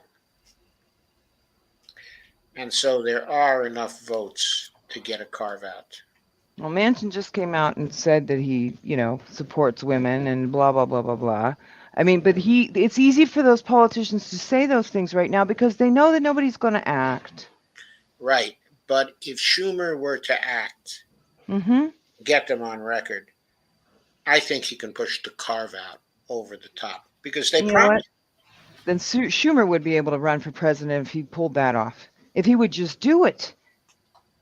Well, this is why you really need to talk to Rowan Gray, because he was talking about this sort of thing, about to really get policy through. And going back to Green New Deal, just it made me think of that when you're talking about specific alliances in the Senate. He says, you've got to make a power block. You've got to reach out to people. And I don't understand how all that works. He said, there's no way to accomplish these things without being able to. He says, and it takes time. It takes time to find somebody else that trusts you and work. We don't have time, but gosh, he understands all that. It would really be fantastic to talk to him. Yeah. We're certainly going to talk to him. We're certainly yeah. It'll be sometime in the next month and a half, probably. Oh, yeah. No, that'd be great. We're not trying to upend the fossil fuel industry or how we drive cars around the neighborhood here right now. We're just trying to get women back their ability to be equal. Well, and who knows what's on the agenda next. Okay, and following that, what we want, is Medicare for all. Well, sure. And following that is the job guarantee in, the Green New Deal program. But we also want some things that are very easy for Biden to do if he really decides he wants to win in 2024. And for example, he could cancel all the student debt. Yep. He could use Section 1881A of the Social Security Act, and he could give people Medicare coverage free right now. Just if he did those two things, it would drive his popularity ratings certainly way up into the 50s. And maybe if he did one or two things more, like, legalizing marijuana, Easy stuff. Yeah. No. pretty easy stuff. And then finally, the final thing, he really needs to mint the 100T coin.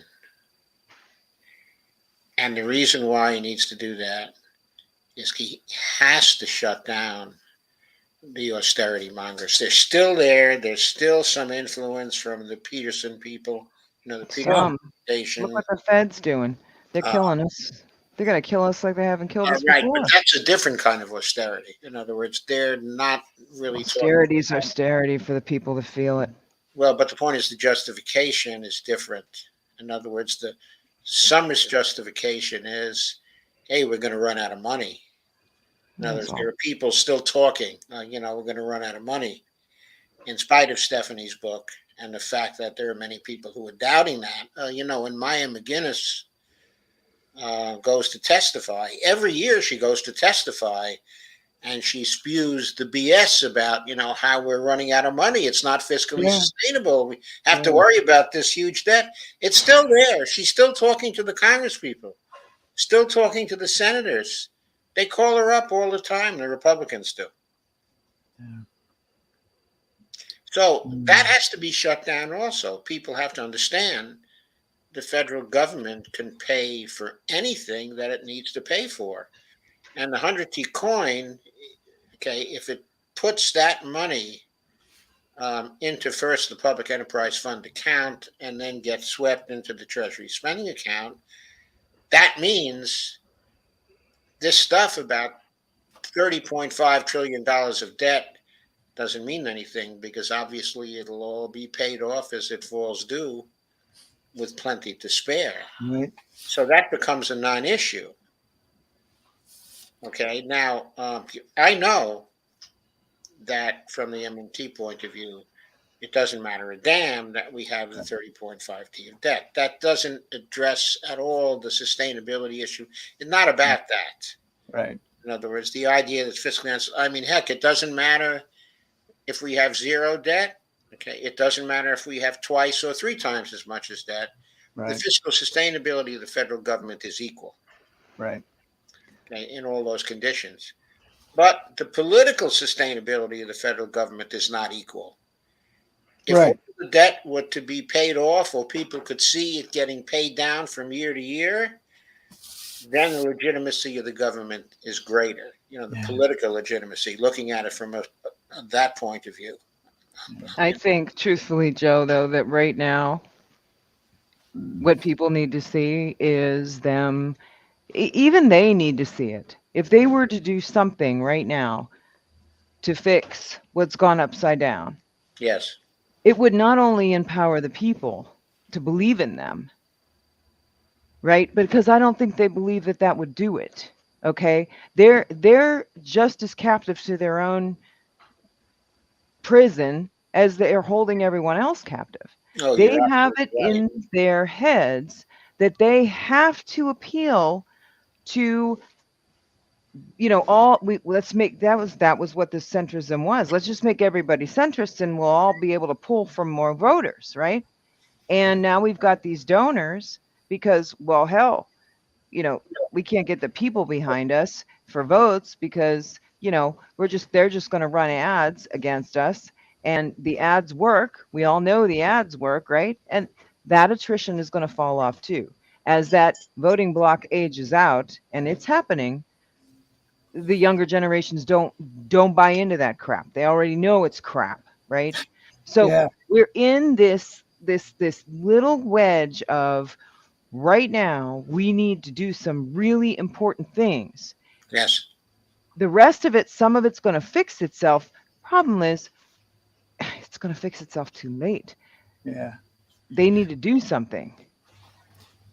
Talking about the older generation buying into the ads and so forth.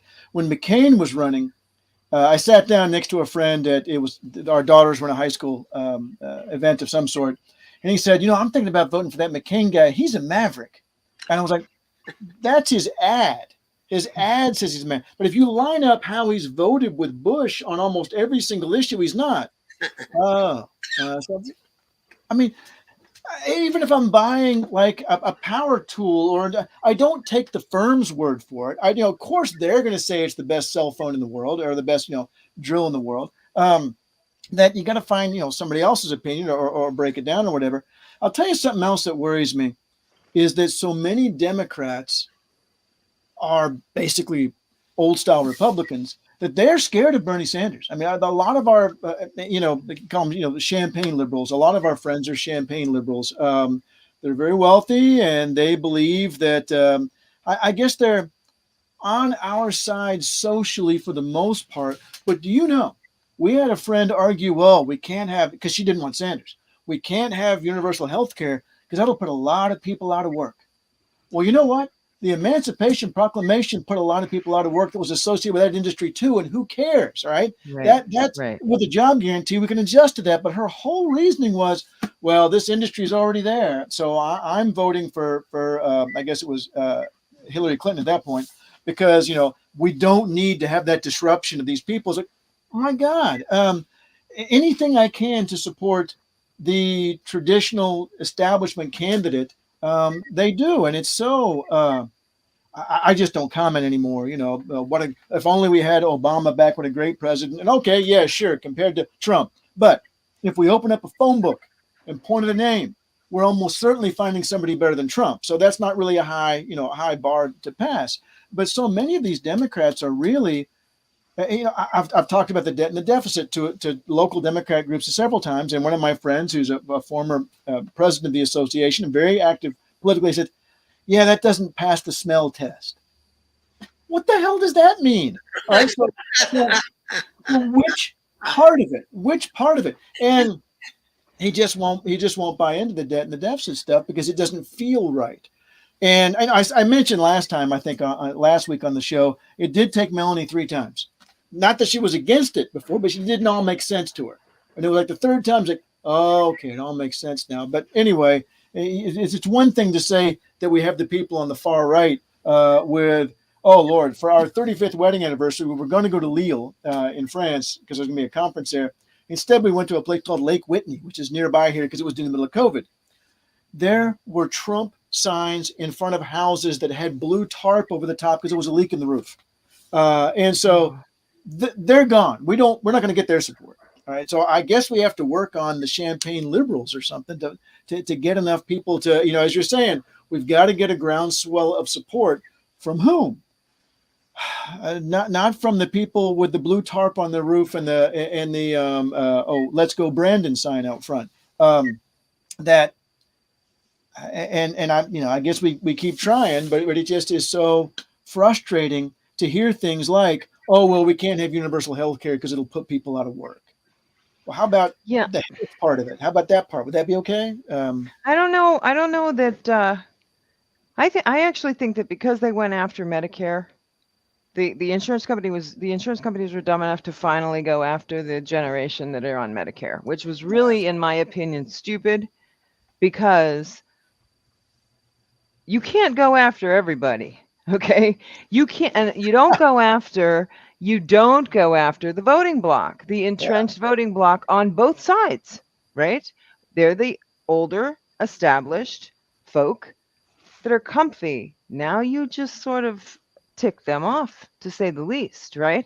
You double their premiums. Exactly. You've doubled their premiums. Now that now they're finding out, oh wow, wait a minute. What do you mean I can't go to any doctor I want to? What does that even mean, right?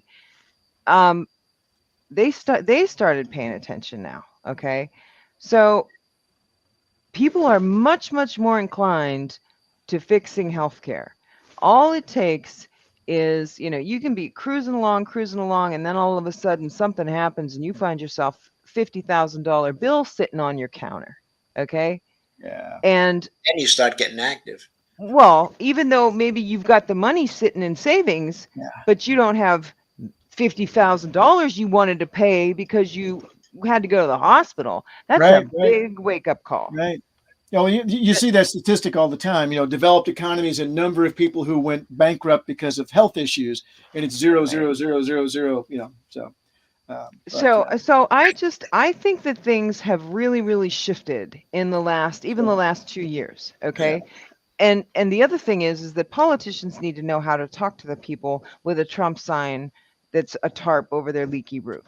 Okay. Because I'm a fervent believer of the fact that every segment of the population, whether you're inner city urban or you're out in rural America, economic insecurity is economic insecurity, no matter how it manifests itself. So if you're a politician, you got to go to your demographic and figure out how to talk to their economic insecurity, or you shouldn't be running. Did you see the Right? Saturday night? Oh, I was going to say that reminds me of the Saturday Night Live skit with Tom Hanks, and he was on. They have this repeating skit called Black Jeopardy, I can't think of his name now. The guy that always hosts it, but anyway. But Hanks is on there with a red hat, and the other two African American contestants, they keep finding out they have things in common. And like, wow, we're facing the same problems. At the end, the final Jeopardy question is what lives matter, and they said, well, you were doing well so far, but the Tom Now Hanks you lost me. Yeah, but it was a very interesting point that the poor are suffering. And which direction they go, they might find out they had a lot in common, but you got to find some way to get them together, whether or not, Well, I think the polling data was showing that quite a number of the people who went for Trump actually would have voted for also Bernie. for Bernie Sanders and might have voted for Bernie Sanders if he had been the candidate. Right. In other words, both Sanders and Trump were looked at as non-establishment candidates. Right. That's right. Okay, Yeah, that was a key factor. Yeah. There was one other thing I wanted to say about the diagrams. You introduced earlier. Yeah. An interesting thing about the diagrams, if I recall them correctly, was that but neither the environmental approach, nor the ecological economics approach had the government in them. I was looking for government. I was saying, where is government? Yeah, there's actually a school of thought I skipped over. It's interesting you should bring that up because I can't remember what they're called, environmental pragmatists or something like that. Another school of thought where their idea is. You brought up the environmental pragmatists. Yeah, I did in the chapter. I didn't a little while ago here on the show. That they're the ones who believe, well, we have to get through the government, but we can't say anything they won't agree with. To which the ecological economists are saying, well, then we can't change anything. If you're so. And it's an interesting dilemma that if those in power in the government would refuse to, let's say, get rid of the fossil fuel industry or whatever, but that's what needs to be done. The environmental pragmatists believe it is better to have a voice in government and say the wrong thing than not have a voice at all. Yeah. So it's an interesting. So there was a little bit of a discussion in the chapter on that. Oftentimes I skip over it in class because they're really big. But strictly from the conceptual standpoint. Right. It's the conceptual framework of the ecological economists should have the government in there, because if the ecological economists are going to be successful in various ways, they're going to need the government. They're going to have to find ways to deal with the government, okay, and not just sort of exclude it as some kind of given. Right. I don't know what they would do in a more sophisticated treatment. I know there's a fantastic textbook, which I've only glanced through enough to write the chapter, that is kind of the, that's. You're funny, John. Oh, well, it's like in the Marx chapter when I have to talk about, I guess, Hegel in the Marx chapter. It's like, I read enough Hegel to figure out what I needed to say in the chapter. So I'm hardly a Hegel expert. Costanza. I know, because I always think of Seinfeld. Yes, me too. Right. Costanza, Daly, Cumberland, Goodland, Norgard, an introduction to ecological economics. And, that's their big central textbook written by all the central, environmental economists. And I'm sure they have some discussion of it in there, but I didn't. So I may be selling them short as far as the diagram is concerned. I just did the basic one they had. So how do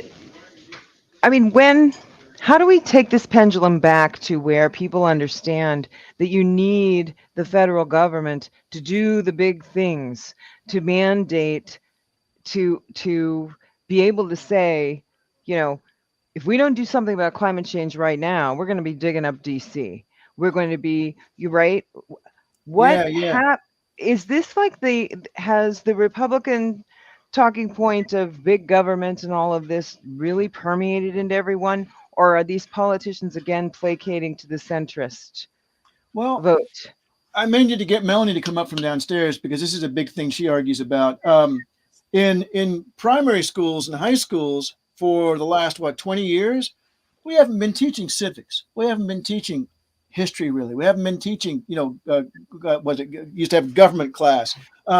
It's all about the test now. And so we end up with, and that's what she has to do. I mean, she's very good at it, but she said, there's nothing else. She barely has time at the end of the semester or at the end of the school year to, okay, all that's done now. And she teaches in a working poor neighborhood. So these kids are starting from a lower level. So she's going to work hard to get them up to where they can do well on the test. We may be, it says, and they love questions about the way the government works, about what's going on in the world. We have no time. We have no time to do it. So we're spitting out a generation of students who don't have the background that the three of us had in terms of what the government can accomplish. So I don't know how much of a role that plays. But, if you have no education on this to start with, then maybe you're very susceptible to the argument that, government bad, market good. Or you listen to what your neighbor says while you're out standing in the driveway and you adopt that because you don't understand anything else. I mean, I see that happen all the time. Yeah. So I don't know. They need a crash course, in FDR. Yes. Absolutely. History class about the administration and all the different things that they did. And how they changed attitudes, how they changed opinions, how they set the stage for the post-war prosperity in the United States. Right. No, that's always a go-to for me because, and then what happens in World War II? We can't afford it out the window because we can't afford not to. And that's the way it should be with climate change. We can't afford not to. But climate change hasn't bombed Pearl Harbor, so it's a lot easier. It's a lot more difficult to get people fired up about it. Yeah, we did some changes in World War II, which we then forgot about. For example, quality control measures. In World War II. They came out of pragmatism as a philosophy. That's right. Deming was practicing. In World War II. After World War II, the private sector threw him out and the quality control stuff out. He couldn't find a job here. No kidding. I didn't know that. So he had to go to Japan. Yeah, that's how Japan. And that's how Japan quality management. Puppy. Oh, I think I need to give my daughter her room back. I think that's the signal I've been given by the dog.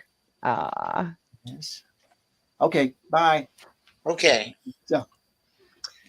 So, John, thank you very much for coming. Oh, certainly. I'm sorry I had no answers to the big questions, but I told you who to ask. No, it was great to have this discussion with you, though. Well, It's always good to talk to like-minded people and feel less alone and desperate and pessimistic and so forth. So isn't that right? Well, thank you guys for having me on again. Okay, it was a great. Thank you. Yeah. Thank you May so the much. force be with you. And may the force be with you too. Oh, thank you. And live long and prosper also. Oh yeah, there you go. Yes. I used to know how to do that. There you go. Either hand. One of my colleagues says that on Vulcan, this is what cab drivers do to each other. It means die young and poor is what it means. So see y'all. Thanks again. All right, John. Okay, good night, John. Nice to see you. That was great. It was fun. Okay, you want to take a look at some of the comments? Yes, absolutely. Although I am going to take myself off camera, but I will mic'd and hearing. Okay. Okay, folks, I hope you enjoyed that. We certainly did. John is a hell of an economist. In fact, we need to leave you a link. I'm going to leave you a link to his latest video. Okay, on inflation, because it's very, very simply stated, and it's really pretty comprehensive as a framework for looking at the inflation we've been going through here. You know what? It's a little technical in the beginning, but if you just stick with it, he just boils it right down. It is so practical. You'll walk away feeling like you figured it out. Yeah, so commonsensical. So I'm going to leave that in a comment for you guys. Okay, so take a look at it. Okay, I highly recommend it.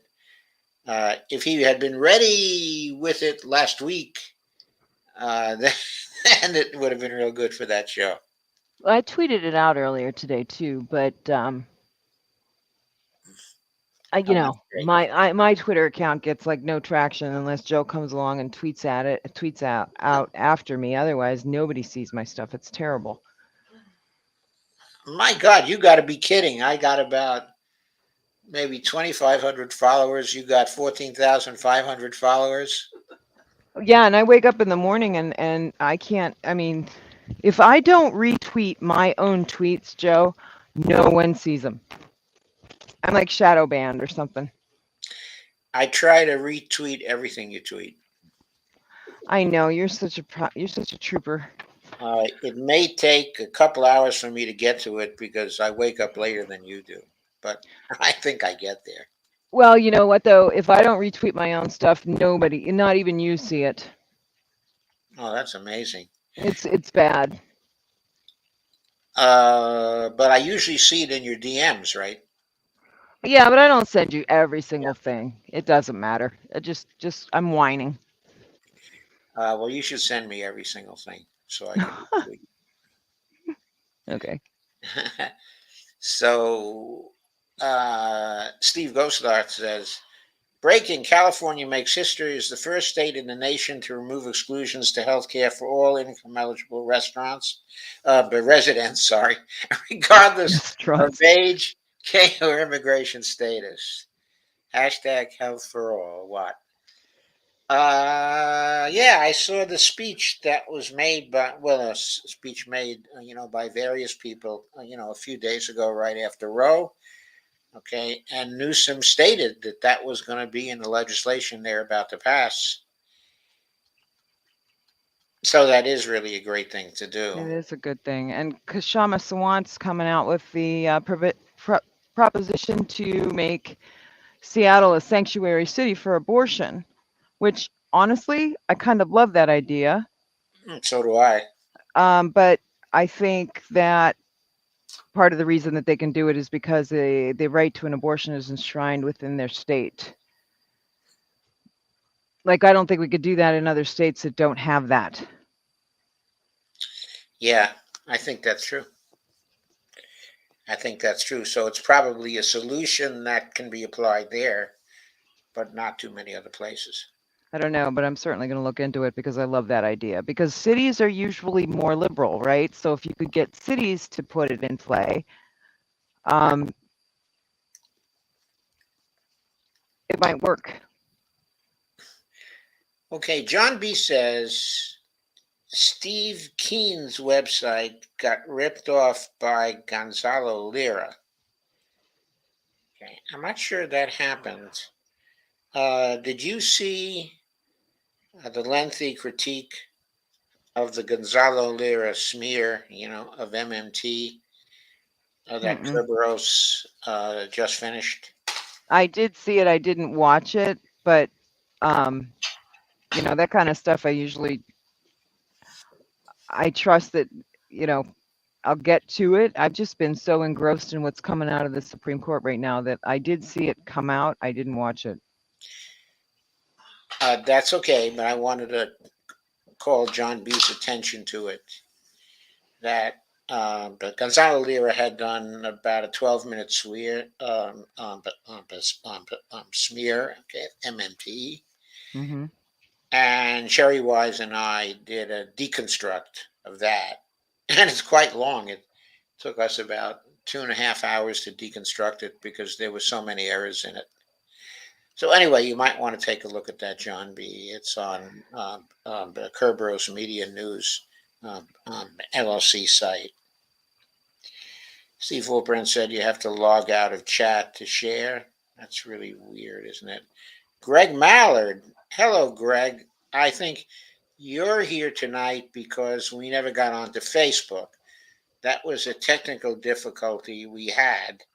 We saw it coming up for a few days, but it was necessary for Kerberos president, Shane Conlon, to make the connections of StreamYard to his personal Facebook account and to the Kerberos Facebook account. And I guess he thought he had done it a couple of days ago, but it didn't work. So that's why there are no Facebookers here now. Or if there are Facebookers here, they came over from Facebook to YouTube in order to get here. So it probably took people quite a while to get here. Dolores says, hi, Lana. Hi, Gregory. Greg says, hello, Dolores. Yeah, Greg is an old friend of mine from Facebook. Steve Wolprin says, carbon tax seems like a bait and switch. Yeah, the carbon tax doesn't work, of course, because... They make too much money. They don't care. It's like a cost of doing business. Yeah. It doesn't stop their pollution of the... it doesn't really stop the pollution. So there's Jeff Denton with some icons he's serving up for us. Thank you, Jeff. Greg says, don't feel bad, John. My stream library is filled with video games. Kay says, until the Fed buys this program, we are wasting our time. No, because pressure is how you get these politicians on board. They just need to know that the public pressure is there. This is why it's so dangerous for people to get so nihilistic. Because if there's no pressure, the politicians are they're just going to keep doing what they're doing. Yeah, right. In other words, if there's no pressure, we lose. Mm-hmm. It's as simple as that. We may still lose even with the pressure, but we'll win more often. Steve says, new technologies usually bail out civilization, maybe fusion energy, always 20 years off in the future. Unfortunately, we got about 2 to 3 years to get this under control. I was in 5th grade when they were telling me that fusion energy was 20 years off in the future, and here I am, I'm 56, so, Yeah, right, and I remember fusion energy getting talked about during the 1940s, too. That was... there's just no government money for it. Why? Well, because everybody's bought into big government's a bad thing. It's just so circular. It's the way to control the masses. They know exactly how to spew the stupid narratives, and people buy them. And no one could afford the schools. So Lana says, I really appreciate Dr. Harvey, partially because he is so enthusiastic and hopeful. Yeah, we really found him to be very, very enthusiastic, okay, and hopeful, and very good humored as well, and a wonderful conversationalist. So that was great. And we're going to have him back in not too long a time. Ghost Up says, woo, just right, mode like I was running a 5-minute mile. Thanks, Ghost Start. And Sandy leaves an icon of somebody running a mile. Ghost that says, vote like your life depends on it, because it does. Okay, I'm calling it time of day 9:40. Forward Movement says, despite not having donors, public housing residents were able to get Tom Suozzi to back some of our plans for public housing reform due to voter registration efforts. Well, that's very good to hear, forward movement. We also got disabilities advocate for New York State restored. Change is possible if you listen to the people that know what they're doing. Yeah, I really take that to heart. Like I did this tweet storm today. It wasn't really that long. It was good though, Joe. That was a great one.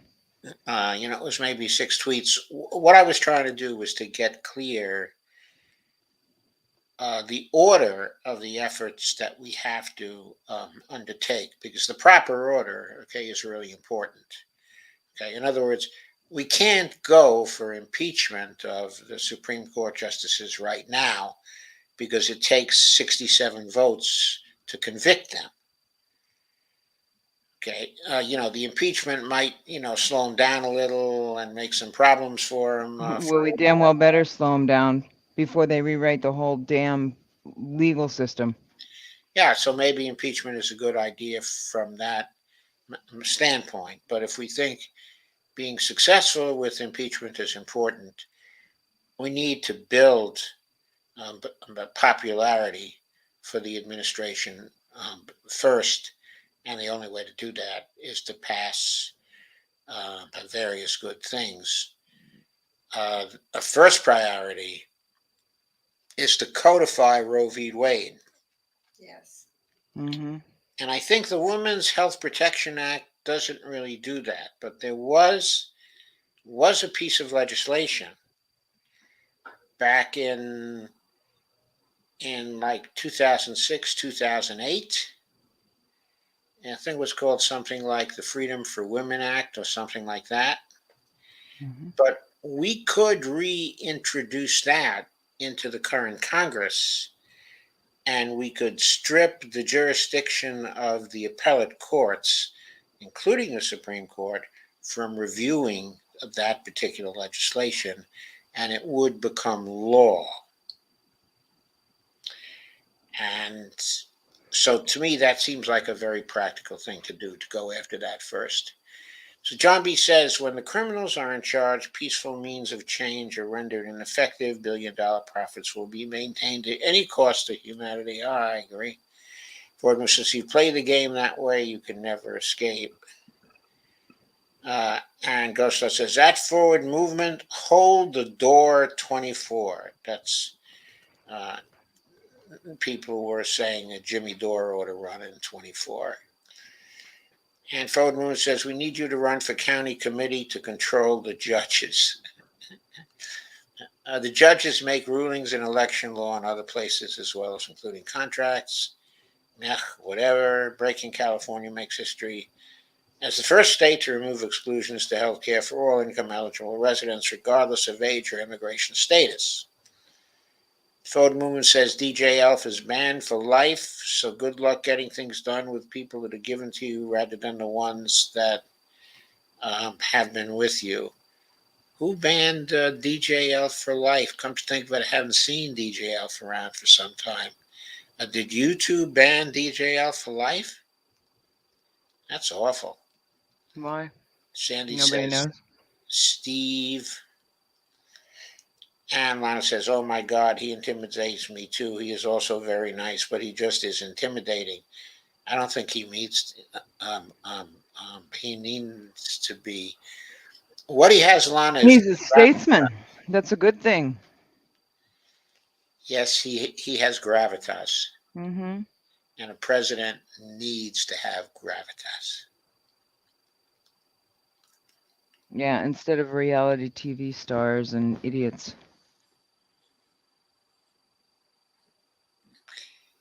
I'm trying to think of a president who had gravitas. I'm trying to go back in my memory and see who was the president who had gravitas. I'm sort of thinking, well, maybe President Eisenhower had some gravitas, though I never liked him much at the time. But other than Eisenhower, the only person I can think of who had gravitas was Franklin Roosevelt. Anyway, Ghostlet says, keep Larry Summers out of Epstein's MFing mouth. I'm sorry, what Epstein? Which Epstein? What's Epstein? Oh, Ghostart says Summers is part of the Epstein-Maxwell circuit. Yes, I knew that. Oh, I didn't know that. Yes, he had been to Epstein's Island. Hmm. Steve Wolpern says Biden's cue card was hilarious. I don't know if I saw the cue card. Garstut says that Lana Del hates the clock, not to mention Blinken and Donner and Blitzen. Yeah, Blinken. Okay. Yeah, Hillary. I think she was one of Hillary's. He was one of Hillary's favorite persons. John B. says any one candidate that stood effectively against the deep state would be brutally eliminated. Sadly, U.S. governance is now beyond civil reform. Big money rules. Well, Bernie wasn't so far from breaking through in 2020. If he would have run against anybody but Hillary, it would have been a different story. The people that supported her were so vicious and so savage and so angry because she lost to Obama. And they just flipped that all around and projected all of that venom and nasty onto him and his people. I know. And she lost anyway. And she's the one that made the Pied Piper. She's the most responsible for bringing us Trump than anybody. Yes, because if you recall, she used what she called the Pied Piper strategy to help Trump to win. Because she couldn't possibly think that she was going to lose to him, right? The big buffoon. Right. She couldn't imagine that. So she played various tricks to try to help him to beat the more establishment candidates on the Republican side. And her people were very successful at that. And that was a big reason why Trump won in the primaries. And Lana saying, I was aware Larry the Loser was part of Epstein and she says, I wasn't aware Larry the Loser was part of Epstein and Maxwell. I roll. Sandy says, yep. And Gusto says, at John B., let's form MMT, Modern Monetary Mafia. I thought there was already a modern monetary mafia, but I won't go into that. Of course, that's this MMT Frontline Money Cannon, John B. Go start, in my opinion, only a popularizing of the people could affect change, and that would be bloody. It simply won't happen. A quasi-military people's coup might succeed, but how to organize? Of course, that says targeted neutralization.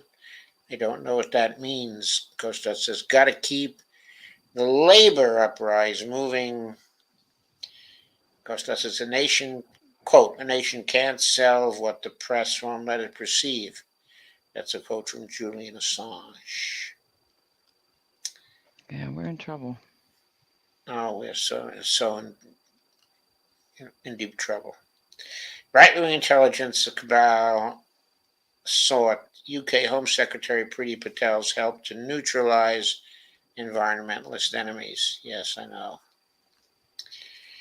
And Lana says, Lisa and I have agreed to fly to Austin and ask Professor Galbraith in person.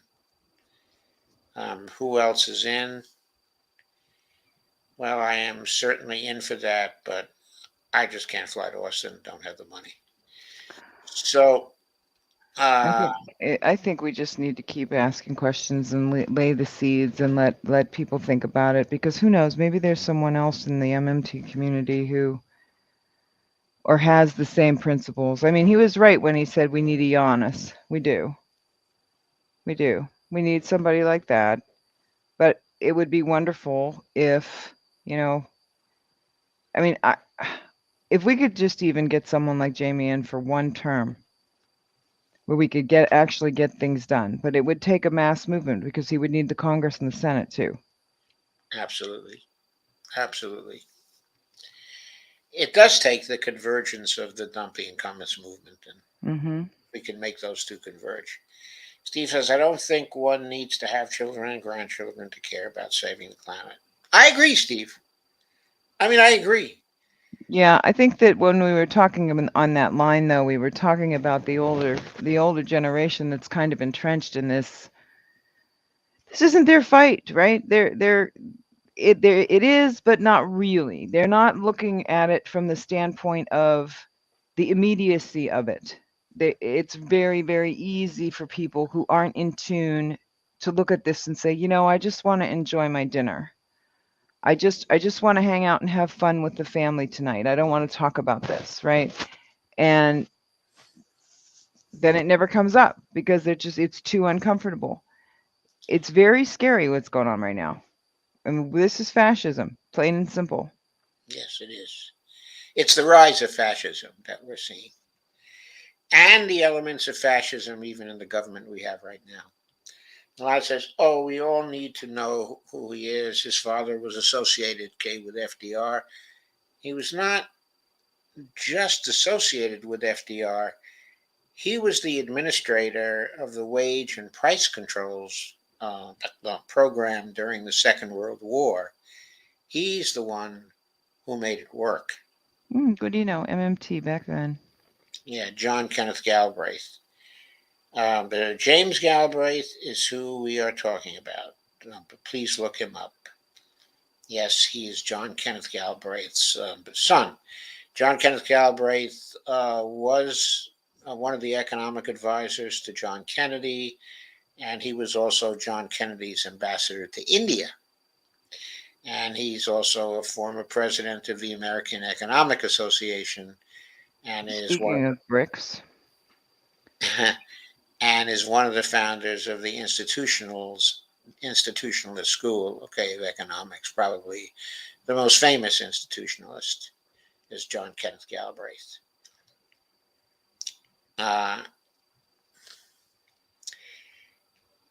And Ghostot says, Lana hates the clock. Will do. Thanks. Sandy Deck says, Biden is a joke. Ghostot says, Bonnie sighting and smiles. And Yeah, cute. Yeah, Bonnie's sitting about 5 feet away from me right now. Lana says, laugh out loud. Hi, Bonnie. Hi. Sandy says, Bonnie is the bomb. She is. Ghostot says, Sandy Degg, jokes are supposed to be funny. Sandy says he's a bad joke. Steve, door 24. Jesus says, knock, knock, who's there? Not the Democrats. Steve says, you will take your seat, laugh out loud. Jesus says, Chuck Schumer is the punchline, but I can't think of a joke to go with it. Oh, there's too many jokes to go with it. Ghosted says, Chucky, Jew, shoes. I don't appreciate that one. But pretty sure Dr. Joe calls him Little Chucky Schmucky. Yes, I do. Little Chucky Schmucky? That I've never heard that one. Well, that isn't really originally from me. It's from what's his name? Was it a comedian? No. It's from somebody who was a high school schoolmate, a little Chucky Schmucky. His name will come to me, in just a minute. He's the owner of the Down with Tyranny blog. And John B. says, the military-industrial complex is now at its most vulnerable. Russia expended over 10 days, of Ukraine war, the equivalent of current U.S. annual production capacity. It demonstrates the extent of U.S. deindustrialization. Yes, I agree. In fact, we both have been watching, both of Duran, and Alexander Merkulis, the videos every day.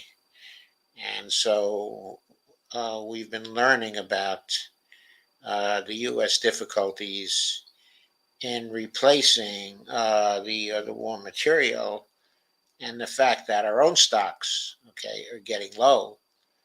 and therefore there is little to give to Ukraine at this point. Gostad says, Macron told Biden they and the Saudis are at capacity.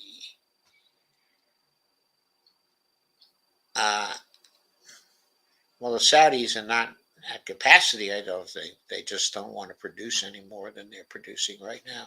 Steve Wolfman says, how big is the coin? It's only 1 ounce, Steve. Kostad says, while the White House is thinking about what else in the world they could turn off, ban, and destroy, Argentina and Iran applied to join BRICS. Yeah, I noticed that. That was very funny to an onlooker, let's put it that way. I'm sure it wasn't very funny to Anthony Blinken. Steve Wolfman says, you could charge people to see the coin. The coin is going to go into the vault at the Federal Reserve and just sit there forever. I don't think the Federal Reserve is going to exhibit it. Steve Wolfbrand says, small enough to fit in the purse. Sandy says, how big is the purse? It's only a 1 ounce platinum coin, folks. It's not really a problem. It can fit into a pocket. I think Lisa is currently muted. So Steve says, can you hear me? yes. Okay. Steve says, I lose a lot of change in the seats of trucks. Just saying. Yeah. Yeah. Sam says, we need a bigger purse. Steve says, Trump throws food at the wall. I noticed that in the hearings today, that he was throwing plates at the wall at various times, and that it was not the first time. John B. says, the U.S. tools of IMF and World Bank have poisoned the wells of the South. They're now hungry and thirsty for BRICS real assistance. The U.S. stealing of Russia's $300 billion reserves has set China's course. I think also China has, what is it, $3 trillion of U.S. dollar reserves? Of course, China probably has to get those reserves away from the Federal Reserve Bank. Isn't China buying up all the gold? Sorry, say that again? Isn't China buying up all the gold? I don't know. I think Russia was buying up considerable gold stocks, but I don't know if that is still going on. And the reason why is I think Russia has been hearing about and learning some MMT. And so they've been learning there's no need for them to have gold. And I don't think China has been building strong gold stocks. I might be mistaken about that, but I would think their economists know enough that that doesn't matter. What does deficit smell like? Steve Wolfbrand says Biden loves the smell test on little girls. Oh, God. Another agnostic says elections are so rigged, they don't care about votes. And Lana says, haha, Sandy, I could have some fun with that. Sandy says, ooh, true, but ooh. Sandy laughs out loud. Ghost says, knock, knock, who's there? True, ketchup, and hamburgers. And another agnostic says Hillary is going to run in 2024 if there is still a country. And Sandy sends an icon, which I can't tell from here what it is exactly. Steve Wolfbrand says you all are getting a few university courses without the tuition. And Ghostard says the defecate myth and leaves a pile of poo sitting there. And Sandy Deck says, oh my God. And Sandy Deck says, true. They don't teach anything of that, any of that. Sandy says it's sad. Sandy says history class. 1 week on the Civil War, and that includes the quiz and test. Oh, wonderful. Okay, the Civil War is a very interesting thing from an MMT point of view. Specifically, some research found that both the South and the North were getting some inflation troubles. the North kept inflation troubles in line by taxing people. The South did not understand that taxing drives the value of the currency. And they didn't want to place any burdens on the families of people who were volunteering for the war. So they stopped taxing in the South and they printed Confederate money instead. Soon enough, the Confederate money lost its value and they were subject to a ruinous inflation, whereas the North was able to go on as usual because it did tax people. Teresa says, awesome. So glad to see a fave cowboy economist. Sandy says, I was an assistant in a high school history class. John B. says, the coming depression will rapidly refocus the mind of the masses on macroeconomic reality. Alas, too late for the U.S. Steve says, when I was a kid, our family had large portraits of FDR and JFK on the walls of our home. That's how we rolled back then. I heard some people had the portraits of FDR and JFK and Pope John the 23rd on the walls of their homes. For a pope who was only there for 3 years, John the 23rd was pretty popular. So Sandy says, thank you, John. He says, may the public purse be with the working people. I like that. That's a really good slogan. I scroll down too fast. Gosh, that says, no offense, Joe. I couldn't resist. He's talking about the Jew shoe comment. Oh, the Jew shoe comment. Yeah. Okay. Steve says, that's what Biden's cue card said. Funny AF. No offense, Joe. I couldn't resist. Steve Wolfman says, too funny. Thanks. And Steve Wolfman said, I think the coin should be about 10 feet across. Not sure. Steve, everybody's a comedian around here. John B. says, gold is a universal asset that can't be stolen by a foreign bank, provided it is stored onshore. Russia produces about 20% of the world's gold. It doesn't need to sell it. Well, why would it sell it? And the ruble is very strong these days. Getting stronger. Ghostdot says, Steve Wolfbrand beats the alternative. Ghostdot says, hey, Joe, should we all be buying gold? Not unless you know when to sell it, because it's going to be going down. It's going to be going up and it's going to be going down. It's a commodity. That's it. So you know how to have to play the commodity game. Same with Bitcoin. It's a commodity. Steve Wolfbrand says, we were Lutherans, no popes. Thank you. Okay, Steve, I got you. Everybody, thank you. Nice to see so many of you here on YouTube. Nice to see folks who normally on Facebook come over to YouTube. That's good. So thank you very much. Tomorrow on the in-depth,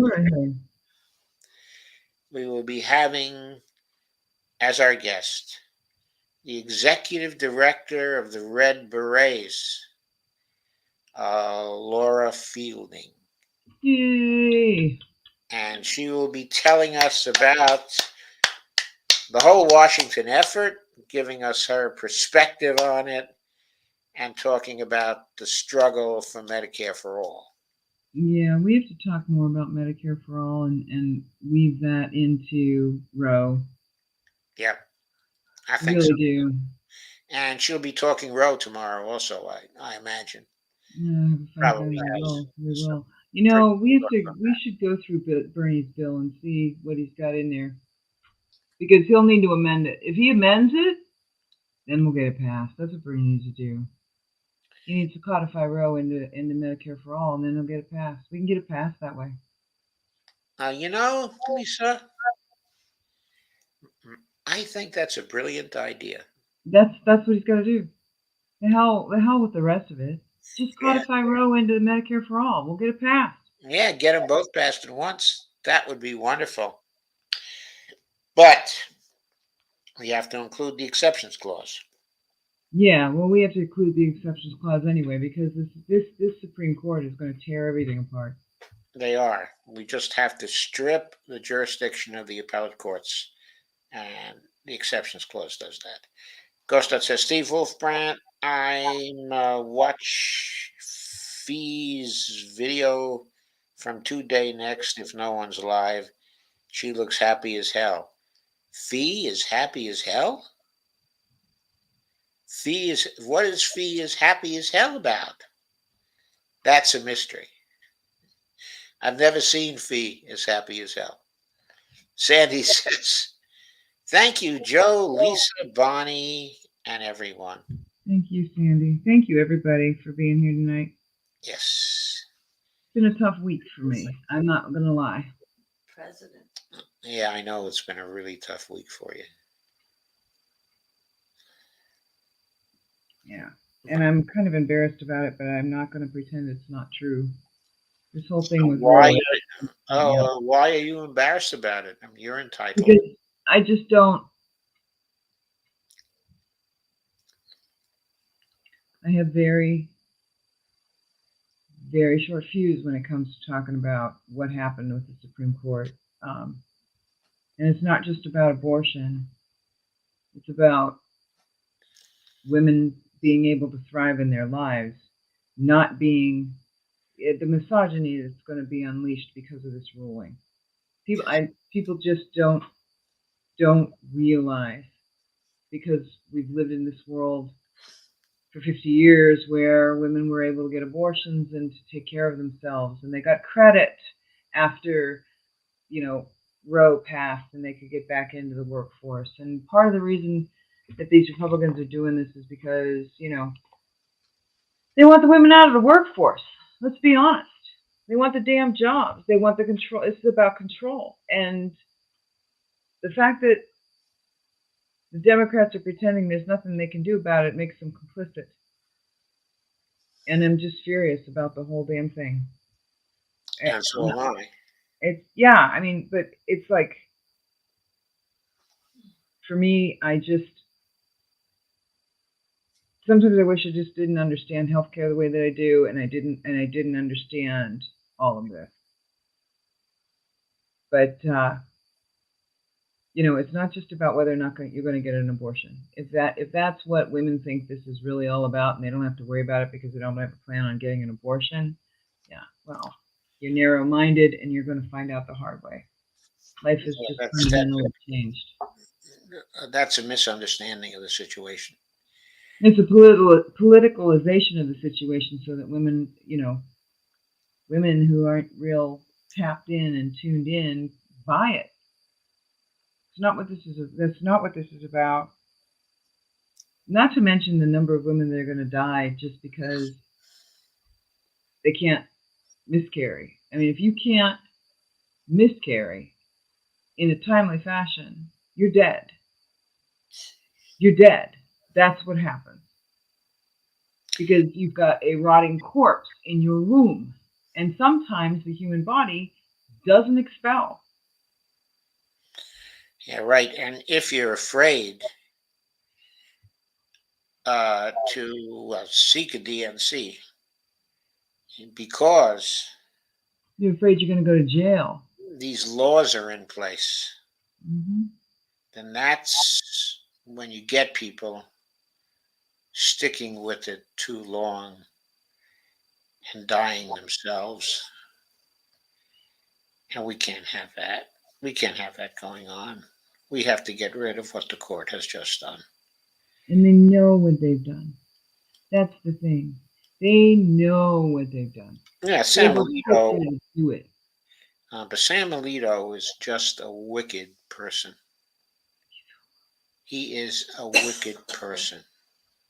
Clarence Thomas, is a wicked person.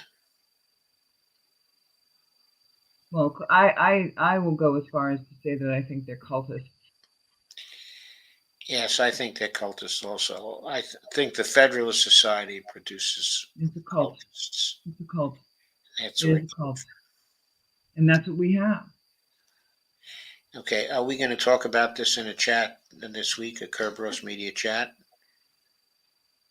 It's going to have to be tomorrow, Joe, if we do it, because I've got to pack on Thursday. We leave on Friday.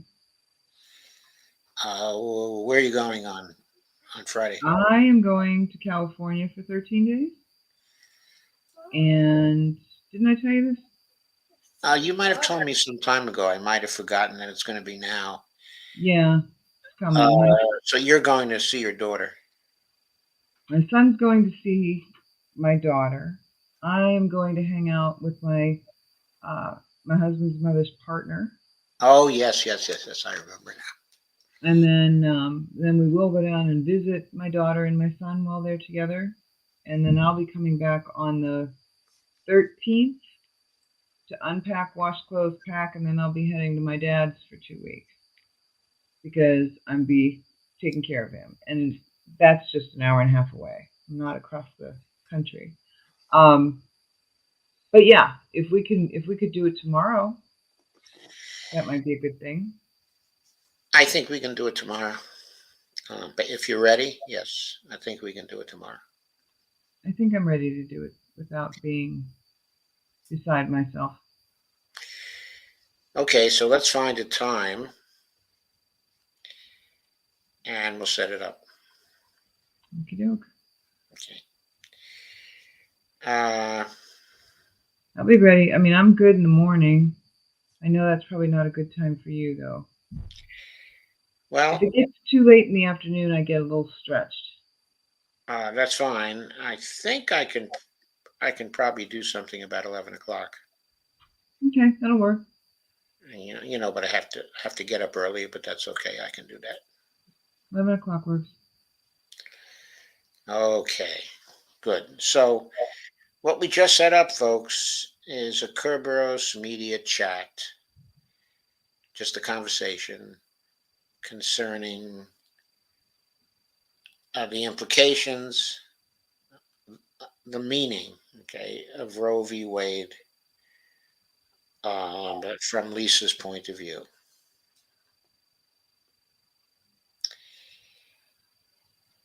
Okay, I urge you to, since the Kerberos Media chat, it's not going to be live streamed. Okay, it's going to be a recording. The likelihood is that it will be released next Sunday at 10 o'clock, okay, on Kerberos, because that's the way these things work. So Dolores points out that the Fiorella is in Russia. Steve Wolfbrand says she's in Russia.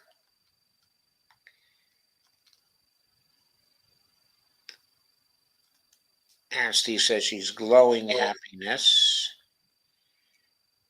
And Gostad says convo. Sandy says it's okay to vent. Steve says, I know them a bit. Fee and pasta. Yes, I know you do, Steve. And Johnny, they live not too far from me. Johnny, of course, okay, is Johnny Majorca, who is Fee's brother. Sandy says it's a sick situation. Costa says G7 represents 777 million people. BRICS represents 3.2 billion people. Yes. Yeah. You know what? Though that is something that we need to talk about too. We need to worry about BRICS. We need to worry about not being friendly to the members of BRICS. Yes, I personally think BRICS is actually a development that is good because it's a very good thing. One effect of it is likely to be the end of the imperialist foreign policy of the United States. If the United States gives it away, I think we're more likely to go into war. I don't know. I think that I mean, I just don't think that going to war makes any sense at this point.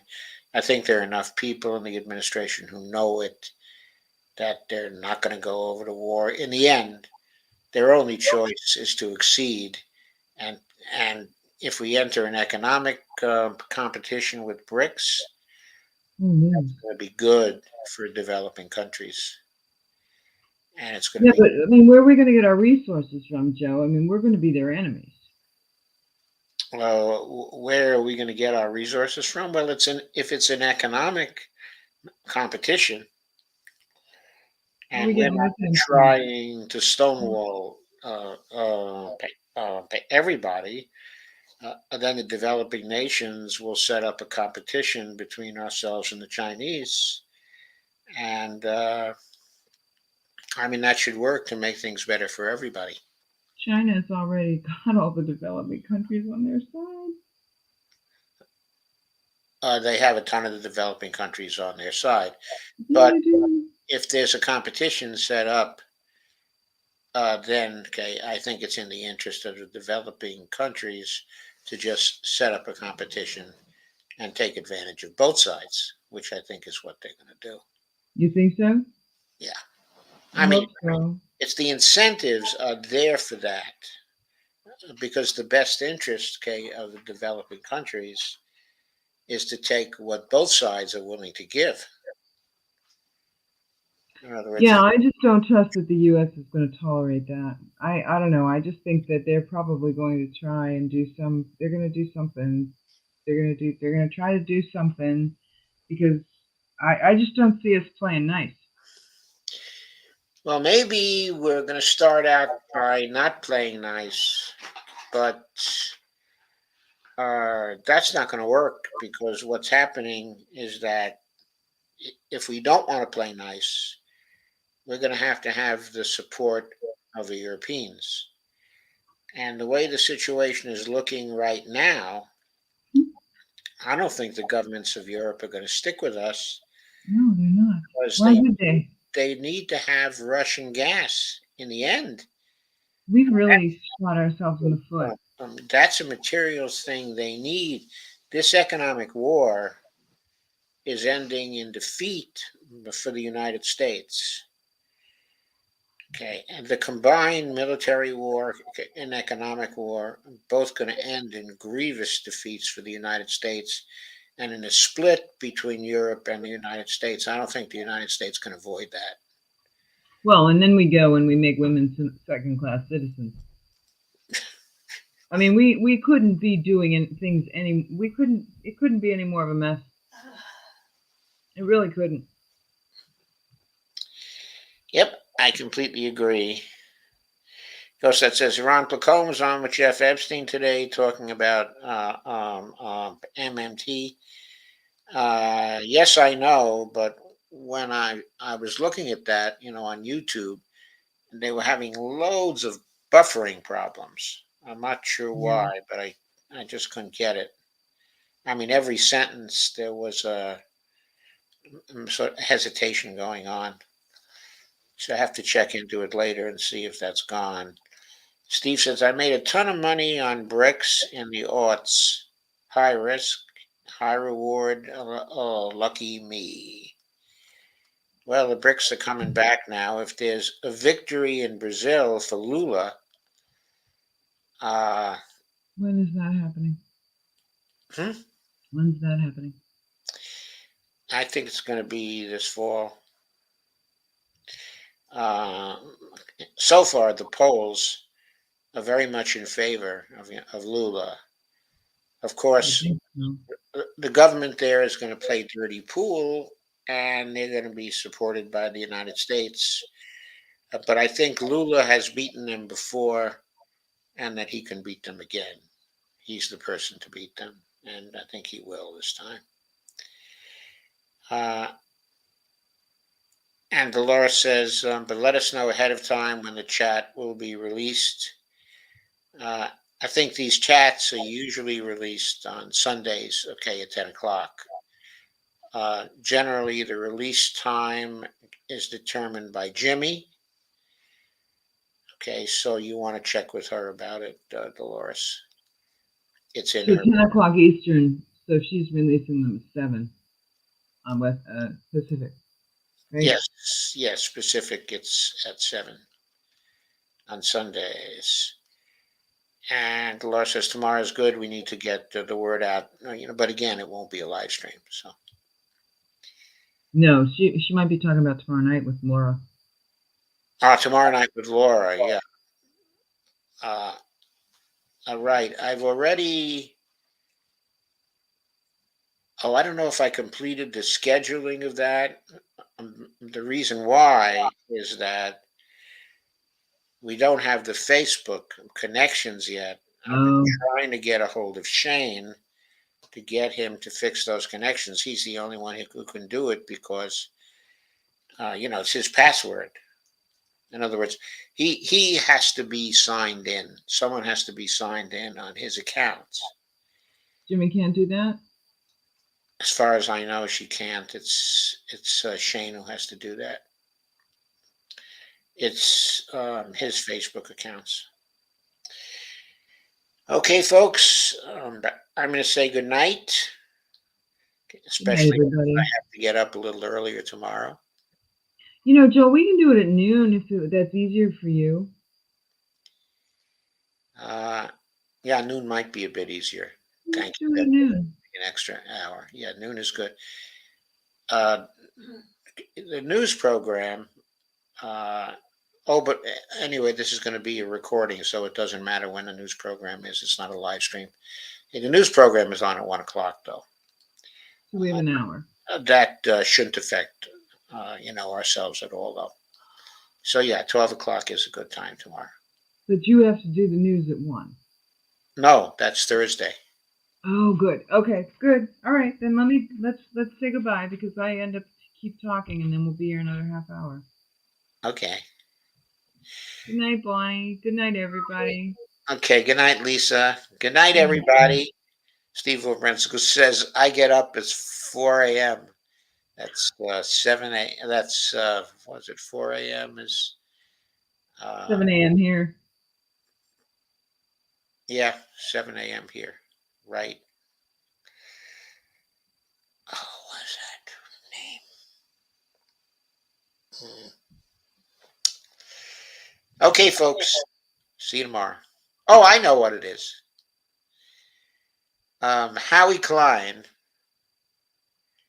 is the guy who began to call Chuck Schumer Little Chucky Schmucky.